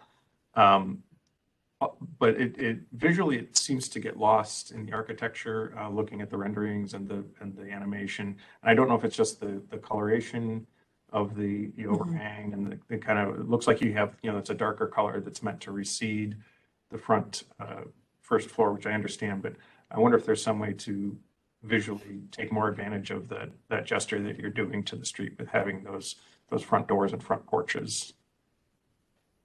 We are in the process of selecting stone for that ground floor, and we have the same concern about the darkness of the gray, and we're looking at medium gray stones that might pull in some of the orange or pink from the brick. So in reality, the stones we're going to select are probably going to be much lighter than what's on the rendering. I think that would be a nice. What types of stone are you looking at? We're looking at a Cold Spring granite and a Quora stone. The name of it is, they're both granites and they're in the medium range. I don't have the images here to show you currently, but there's quite a bit of Cold Spring granite nearby on the Cleveland Clinic campus. So I don't know if that's an intentional tie-in. I mean, we are trying to stay with a domestic stone and working with local quarries. So, thank you. Thank you, Mr. Edmond. Other questions or comments from the commission?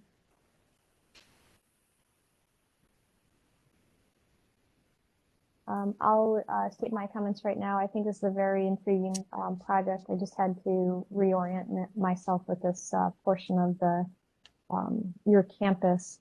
My only feedback was that I think the two bricks are fairly, I understand and appreciate your approach to try to step back the taller portion of the building from the street so that it feels like it's more 4 stories than 5 stories. I don't think the color of brick and the contrast is helping you here, though, in my personal opinion, because the bricks appear for the renderings, and I know renderings that they're, they can be, they're an asset, but also a curse because they don't always show the real colors of materials. But right now it doesn't feel like it's going to provide that recession, if the brick was of more contrast than what you currently have. It appears. If you bring us the materials themselves, my opinion might change, the real materials and coloration, but that is the one thing that I would note, that I appreciate architecturally and plan what you're doing, but right now it's not reading as strongly as I think you're intending. But it could just be the rendering. Okay. Yes, we are getting the brick samples now and putting boards together. We will also, in early construction, do a mock-up, as well as before the mock-up's built, we're going to be building larger scale brick samples so that people can see the bricks up against each other. Yeah, there's quite a variety of different bricks in that area as I'm refamiliarizing myself. So, I mean, I think there's opportunity to provide, meet what you're trying to do, relate more to the context, but provide that separation of the massing also. Okay, thank you. Ray, did you have some additional questions or comments? I just wanted to comment. I think the community space that is on the other end of this rendering, I think it's real, and I agree with Mr. Edmonds. I think it's really nice, and I think it'll work nicely with the Wing Hall, which the university renovated last year, and I think that was very well done. And it's nice to drive by there and see people eating in the glass instead of this brick facade that we saw for so many years. So I agree with him. I think that's going to create a nice little plaza area that it'll be a nice entrance way to the neighborhood. So that's all I wanted to say. Thank you. Other questions or comments from the commission?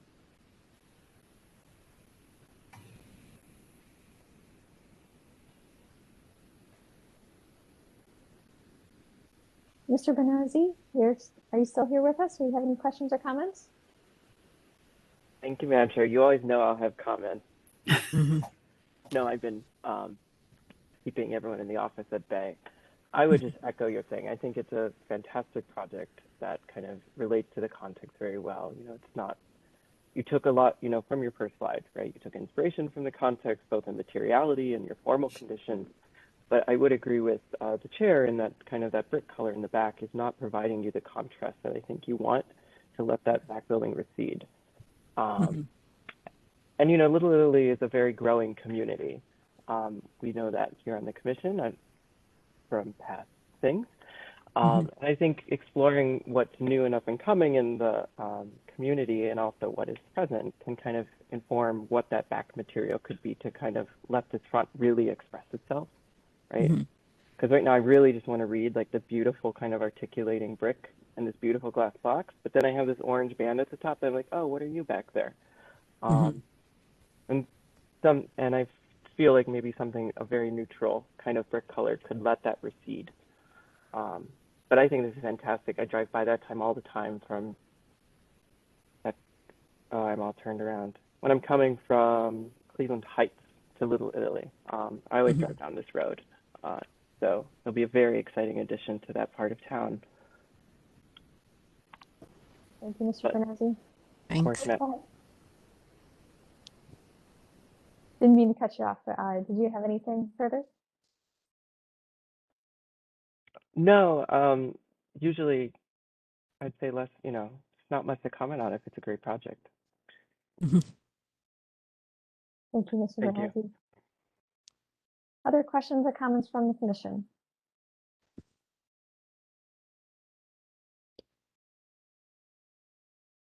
Not seeing any. Does the applicant, since this is a conceptual review, will not be voting, do you feel like you've received enough feedback from the commission to continue your development? I think we do. Yep. Thank you. Okay. Yes. Thank you. Appreciate the time. Thank you. We look forward to seeing your project progress and you coming back to present to us in the near future. Thank you. Great. Thank Thank you you. so much. Thank you. Bye. That concludes our concept plan reviews. We'll move on to our landmark nominations. Mr. Pettit or Mr. Brenges, would you like to tell us about the nomination?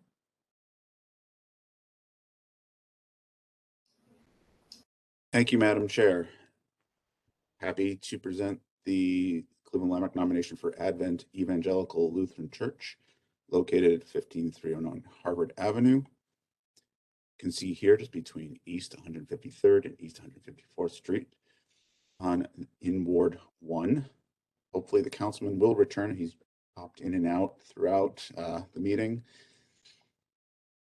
Reverend Alan G. Youngblood was the pastor who started this congregation. He was ordained in Philadelphia, and he organized and was the pastor of 2 other Lutheran churches prior to coming to Cleveland to establish this congregation.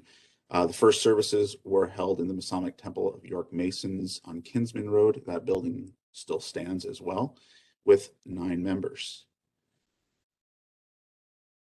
This is an interesting period of time in the Lutheran Church, as in June of 1961, there was a merger of 4 different synods into what became the Lutheran Church in America.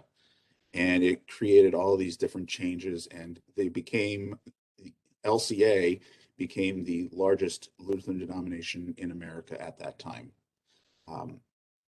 Again, and then in 1988, there was another merger with 2 other synods to form what is now the ELCA, the Evangelical Lutheran Church of America. And that still is the largest Lutheran denomination of 40. But there are then there's the Lutheran Church Missouri Synod, and then the Wisconsin Evangelical Lutheran Synod as well. Those are your big 3 in the country right now. The church moved into the property of a former carry-out liquor store in 1962. Previously, it had been a fruit stand, and I saw one picture where they were selling Christmas trees there. And this was purchased by the Home Mission Board of the Ohio Synod.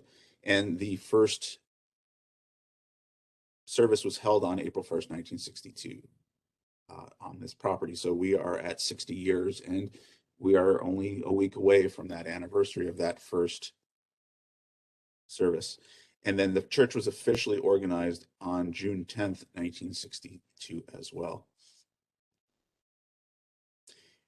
They converted the building for church use to make it more appealing to the neighborhood. And that is what it looked like until they decided to start working on plans for the new church. The Ohio Synod of the Lutheran Church in America was formed in 1962, and it had a number of congregations, not only just from Ohio, but there were some from Pennsylvania as well. And Advent Evangelical Lutheran Church was the first congregation to be received into this new synod on September 14th, 1962. So this is a huge transition, and this brand new congregation was the first to be into the new synod at that time. And that is a photo of the congregation from that period. So a new church was being worked on from the making of Cleveland's Black Suburb, which was done by the Cleveland Restoration Society. It's a mid-century design influenced by Usonian architecture, and it has a screen substyle that's more likely seen on a commercial building rather than on an evangelical building. And they employed architects Whitley and Whitley, Inc. as their architects for the project. Now, I could talk a little bit more about Whitley and Whitley, but I figured I would turn this over to the expert on Whitley, and I'd like to introduce Mr. Scott Whitley of Whitley to talk about his family and the architecture. Thank you, Carl. First of all, let me just thank you guys for the opportunity to tell you a little bit about our story and tell you why the connection between Whitley and Whitley, I believe, and Advent Lutheran Church is important to its designation. First of all, I think in terms of the connection between Whitley and Whitley and Advent Lutheran Church being important to its designation, as I was reading, it seems like one of the criteria for designation is the quality of the architects who worked on the project and the quality of their architects and whether or not they were master builders or not. So my goal is to tell you, in my mind, there's no doubt that my father, my uncle, and my aunt are master architects. I don't know how you get the official designation of being master architects, but I'm hoping through their body of work, their design excellence, that you will agree that they too are master architects. So this first slide, I'd just like to introduce you to the founding principals. My father, William Whitley, is the one standing up with the white shirt. Next to him is his twin brother, James Whitley, and beside James is their sister, Joyce Whitley. And what is unique, and their story is really unique, even taking this time to do a little bit of research. I mean, when you grow up with these people, you kind of take things for granted. And when you grow older, and Carl called me and asked me to give him some information, I was able to start looking into information, and you start to really find out how extraordinary they really are and how much respect they have in the field and what other people say about them. So this first slide, I just want to show you who they are and tell you when they first started in the early 60s, their main focus was urban renewal, rehabilitating communities. They later went on to a great deal of success, really. And they have done projects. I usually tell people now, we really don't have a niche. I don't know if that's for better or for worse, but it is what it is. Throughout the years, we have done things. We kind of used to follow government money. In the early 70s, urban planning was big. There was money being funded in urban planning. That's where they probably got their first successes. Then it went on, it has gone on from housing, it's gone on to schools. Right now we're doing a lot of work in the private sector. So I tell people we have a wide portfolio of work that ranges from small projects to large projects. Oh, could you go back one slide? Oops, oops, oops. Oh, you can go to the next slide. Oh, okay. We'll go with the slide. I had them out of order, but okay. Now this slide is, I want to tell you a little bit about each of the individuals. My father and James, twins, did everything together. Born from the same womb, went to the same schools all the way through college. Went to the Air Force together, played football at Kent State together, went on, got a career in architecture for 50 years. They're the closest human beings I've ever seen in my entire life. That being said, now Bob Madison probably has the distinction of being the first registered architect in state of Ohio, but I have to believe they are second and third, but they're certainly, I have to give them a first for being the first twin African-American architects in the state of Ohio.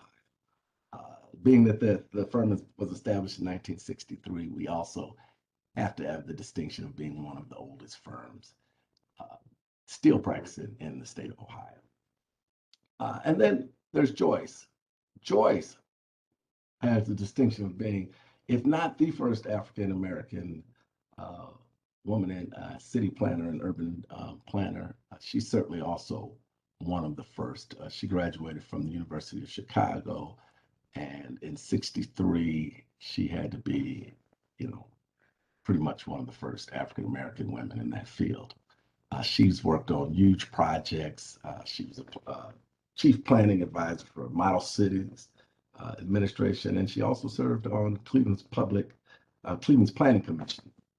And then finally, me. I did not put myself in this presentation to compare myself or try to get any of the accolades that they have received and deserve. But I did put myself in the pictures because when you start seeing a lot of these black and white pictures, you kind of get the impression that this is past history. And I just wanted everyone to know that Whitley still is alive and well. Next slide, please.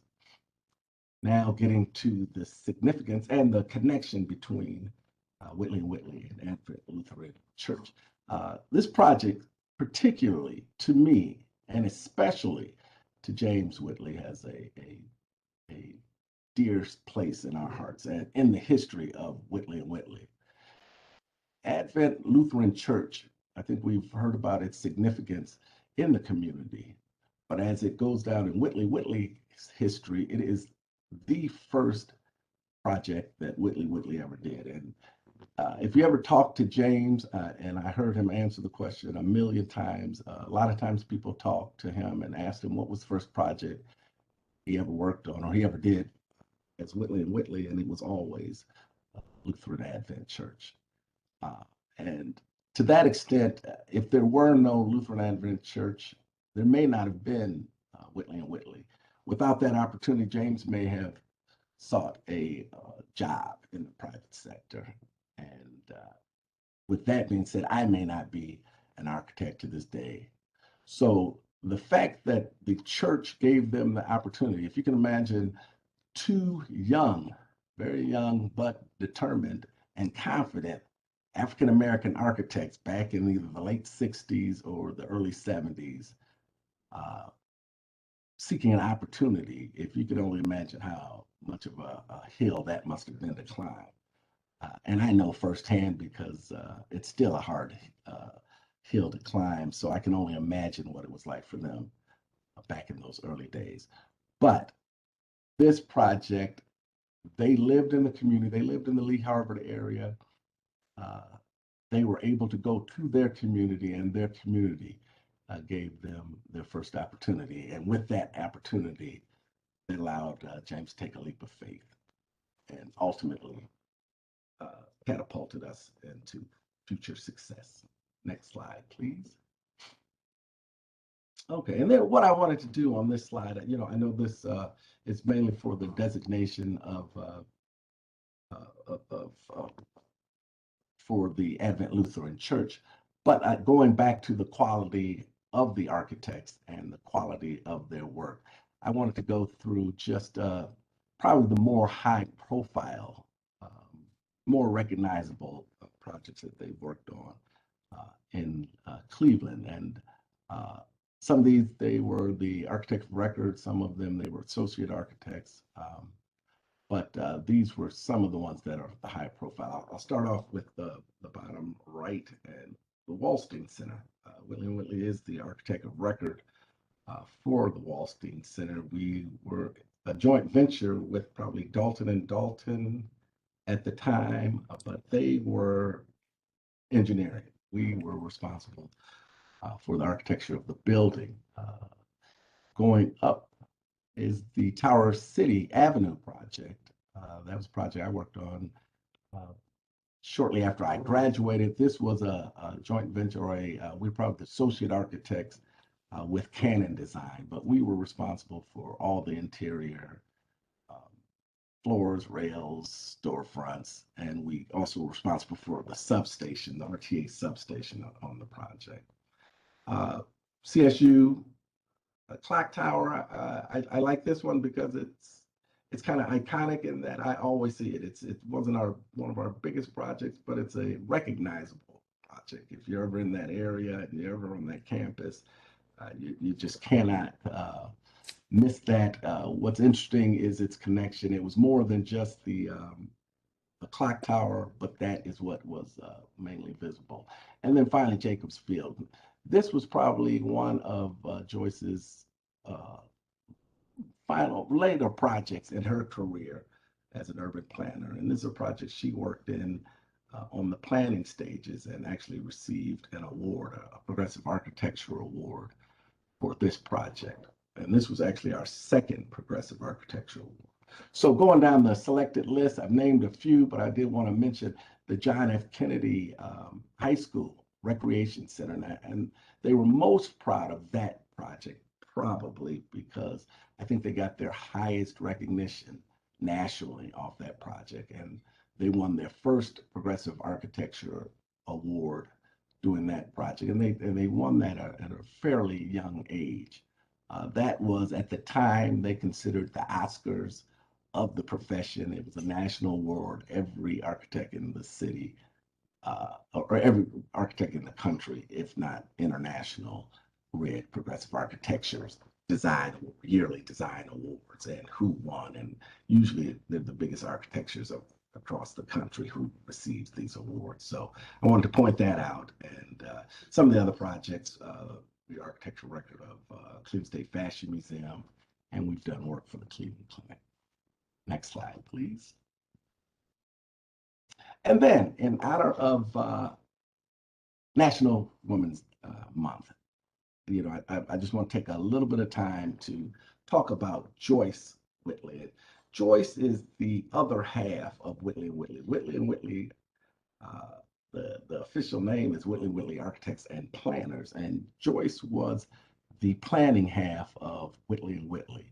And she's an extremely unique woman and a pioneer for not only women in urban design, but also women in general back in the 70s.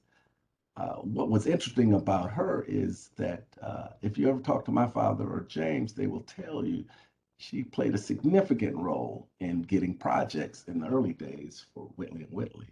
And their strategy was kind of Joyce would get the projects and do the planning. And then once the project got funding, they were on the bottom floor to be able to receive the architecture. So she was a woman ahead of her time, and she was an extremely unique woman. Next slide, please. And then finally, just some notable achievements. And this is just kind of give you just our family, what type of family we are. And, I always joke with my wife that her family, I think, is more left or right side of brain. our family's more left side of brain. We tend to be on the creative side. But some of their notable achievements, they won many awards. If you saw the first slide, there were a number of awards that were behind them. Like I said earlier, some of their more impressive, what they were most impressed with was the Progressive Architecture Awards. They've won Architect Society of Ohio Honor Awards, Design and Excellence in Masonry, et cetera, et cetera. My father was head of the Cleveland Housing Division Operation Push during the mid-70s. James served as the president of the Urban League. I don't have the exact date, but I'm sure it was in the 70s. He was president. We were named the Whitley Family of the Year in 72. Both, like I said, they are Renaissance people. They were both architects as well as inventors, and they hold patents. Joyce became a playwright, I think, when later in her career, and not as much funding was coming from the government. Joyce became a playwright and wrote a play, Dreams of Callahan. Joyce was actually chief planner for the United States Department of Housing, Urban and Development in the late 60s. And then finally, just to throw a little bit of Hollywood in there, I think everybody likes a little bit of Hollywood. My sister, she just won a 2022 Image Award, her and Sherry Shepard for Best Podcast.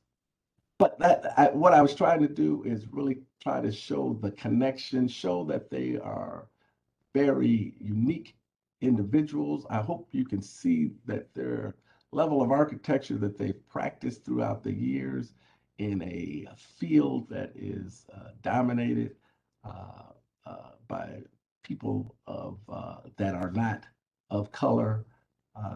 Even for me, there's some large shoes to fill. And with that, I will give the presentation back to Carl. Thank you, Scott. And just want to let you know, I reached out to the APA, American Planner Association in Chicago yesterday, and I believe they are investigating a little bit more on Joyce's legacy as well. So hopefully this will open up some more opportunities to tell her story in the future as well. Oh, definitely. That would be wonderful. So in my visit to the church, I had that rare occasion to find working drawings, not the final ones. And the church was originally supposed to have an addition later on. So we have the original plans, and it was neat seeing the working drawings from 1964. You can see here all the notes they're taking throughout this process. And then the groundbreaking, July 7th, 1965.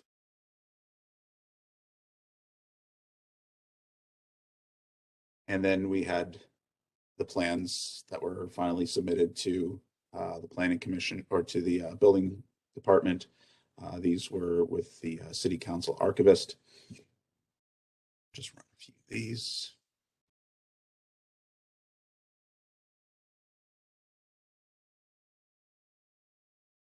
And the first service was on December 12th, 1965, and looking at current conditions.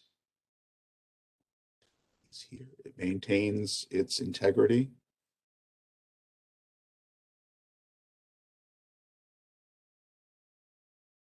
Our interior shots. This has a unique style of glass. This is Harlequin or diamond rolled glass. Unfortunately, this type of glass is no longer in production, and they have recently had some vandalism which damaged some of it. I've been in contact with the pastor, and I've also been in contact with the council president, Fred Baker, who tried to find options for them, and I'm sure we'll have more discussions later on. And some of the other areas of the church. But one thing we can't forget is it's not just about the building, it's about the people that in the congregation that make the building, the residents of the area, and they're the ones that give this building life and continue to bring it on. And they were gracious enough to share some of their photographs of events that are going on and that how it lives and breathes throughout. The significance on our landmarks nomination form, we have 10 check boxes, and we were able to identify at least 7.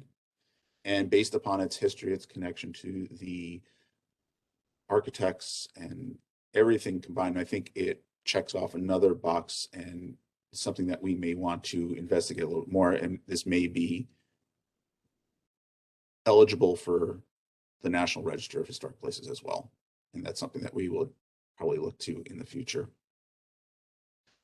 Again, in speaking with the council president, this will need to go.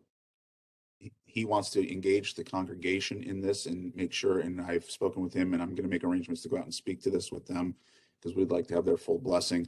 But at this time, I'd like to actually introduce Pastor Killings from Evangelical Lutheran Church and have him give some comments at this time.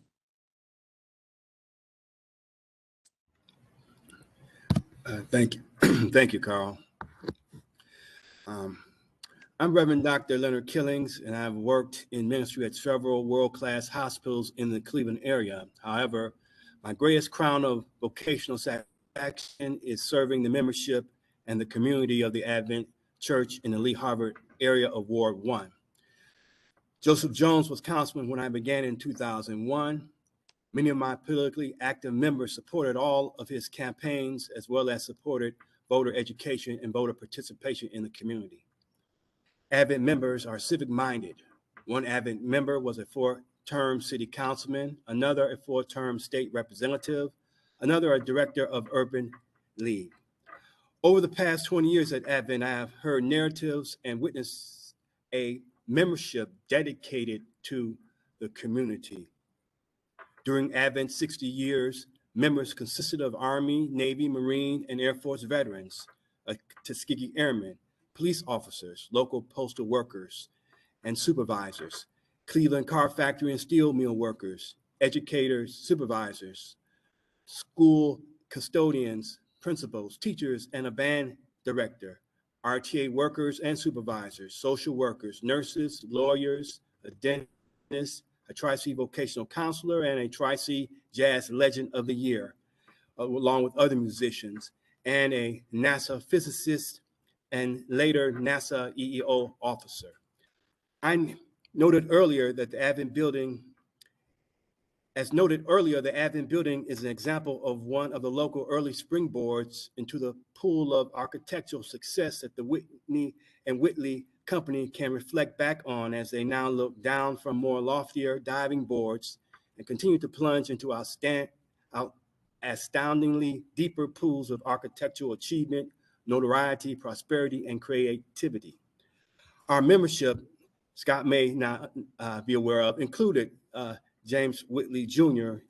as he joined in March of 1964, according to our records, through confirmation, and baptized Kent Whitley in October of 1964. And I am pleased to be here today with Scott Whitley to witness this nomination and to address the Cleveland Landmark Commission and to attest to this presentation by Carl and Scott. Thank you. Thank you. I appreciate that. I did, now that you mentioned it, I do remember that Kent was baptized there and that James did join the church. Thank you, Pastor Killings. Madam Chair, we have Councilman Joe Jones with us. Welcome, Councilman. Would you like to say a few words? Yes, I would. Let's see. I don't know if you guys can see me. You know, I'm really impressed with the actual presentation, and equally impressed with the architects and planners that planned the church, their history, given the fact that this church launched in our community civic engagement, one of the first Lutheran churches in our community, ever in our community. We don't have any others. and just the historical significance of how the architecture, if it wasn't for them putting this particular church, their first piece together, how it went on to launch their entire history of all of the various different architectural designs that actually not only in our neighborhood with the John F. Kennedy High School, but also with the John F. Kennedy Recreational Facility. In addition to that, their impact on the greater Cleveland area and the world. So this is really significant. I 110% support it. Advent Lutheran Church is a staple in our neighborhood, and certainly it is at that level elevated to get all the considerations of the committee. I'm 110% for it. They have a wonderful pastor, Mr. Killings, and his organization has been nothing but positive contributions to our community. And I'm so appreciative to have the honor and the opportunity to be their councilman. So it brings me great pleasure to support this as well as to endorse this. Thank you. Thank you, Councilman.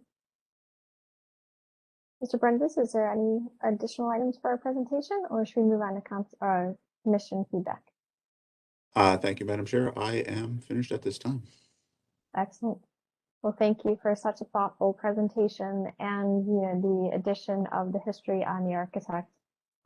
It's an amazing history to both the firm and related to this building. I do support the nomination personally because I think it is a great demonstration of Cleveland history. Are there additional questions or comments from the commission? I know Mr. Edmond unfortunately had to leave, but he did put his comments in the chat saying that this is an excellent building with an important social history, and he supports the nomination also. Feedback from other commission members? Mr. Bonazzi? Been strong in a long meeting. No, I would absolutely support this nomination with such a rich history. As soon as I was scrolling through and I saw the name Whitley and Whitley, I absolutely knew what my position on this project would be. So beyond the contributions to the community, just the contributions to the architectural profession that your family has given and kind of the benchmarks that have been set are just beyond recognition. So I think, being the first project and having that kind of, there's always only one first. And that is absolutely something we're saving. So I'd be more than supportive and very excited about this coming forward to the commission. So thank you. Thank you. Thank you, Mr. Bonazzi. Other questions or comments from the commission?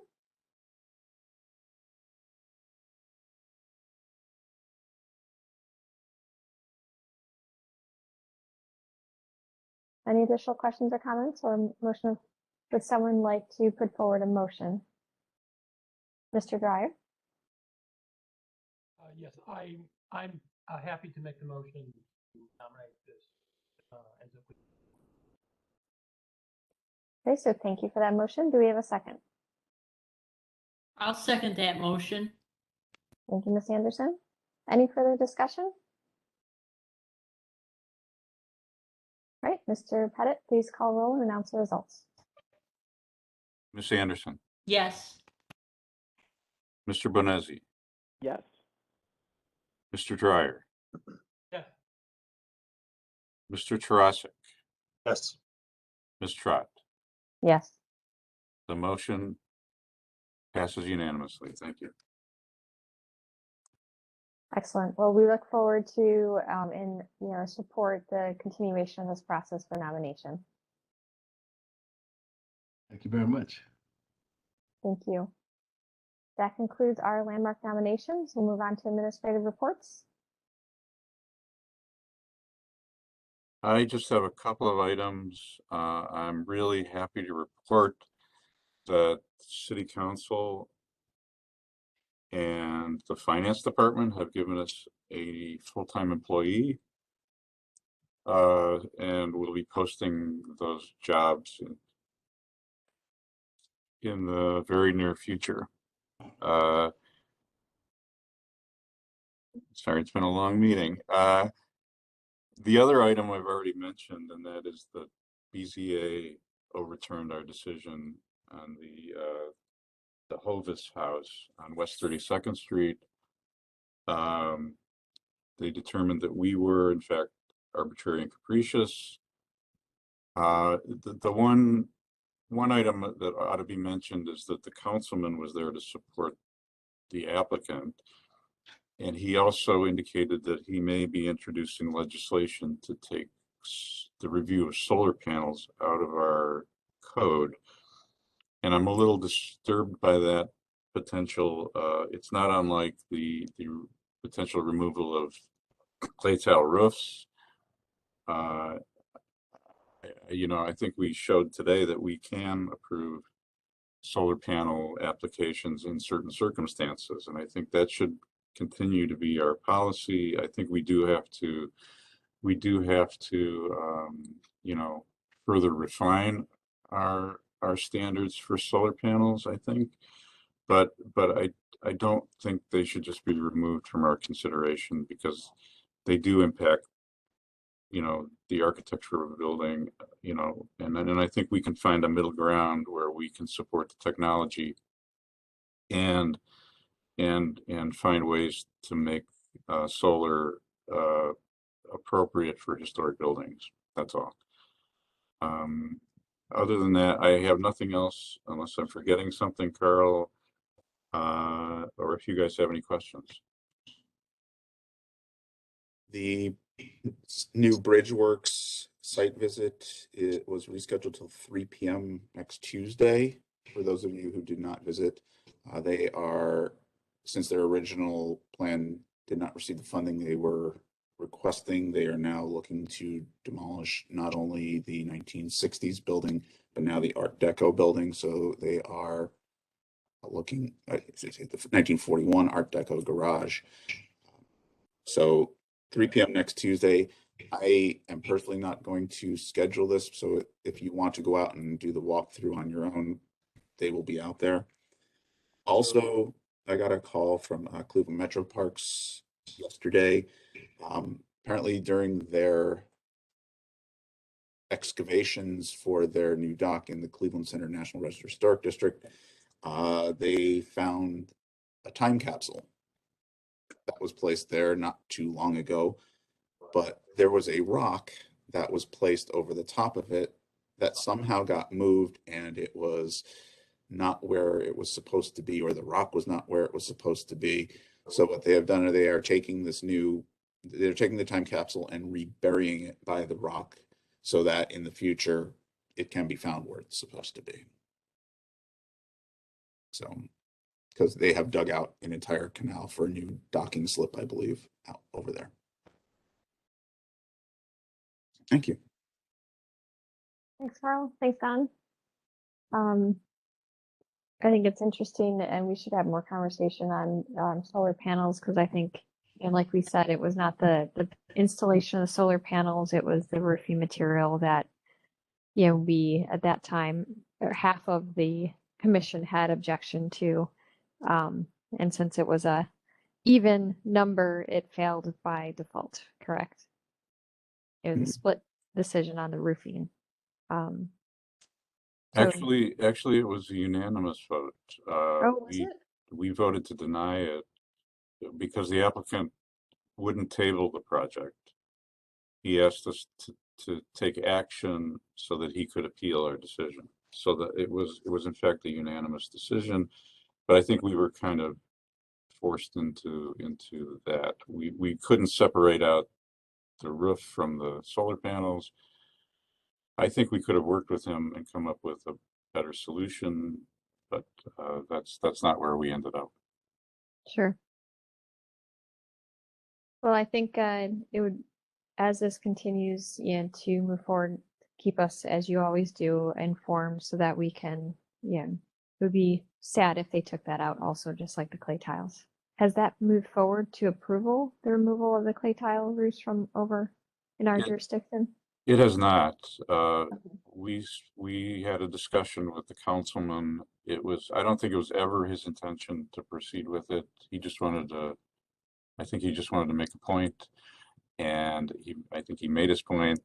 And so I think, I don't know the actual status of that legislation, but I think his intent was to withdraw it eventually. We should make sure that that does happen. And I think we should have further discussions with Councilman McCormick before something gets introduced, just so he understands our position. I would agree with that. Okay, anything else for from the rest of the commission for updates? No? Then we will be, all right, then we are adjourned and we'll see everyone in 2 weeks. Bye, everybody. Bye, everyone. Take care. Thank you.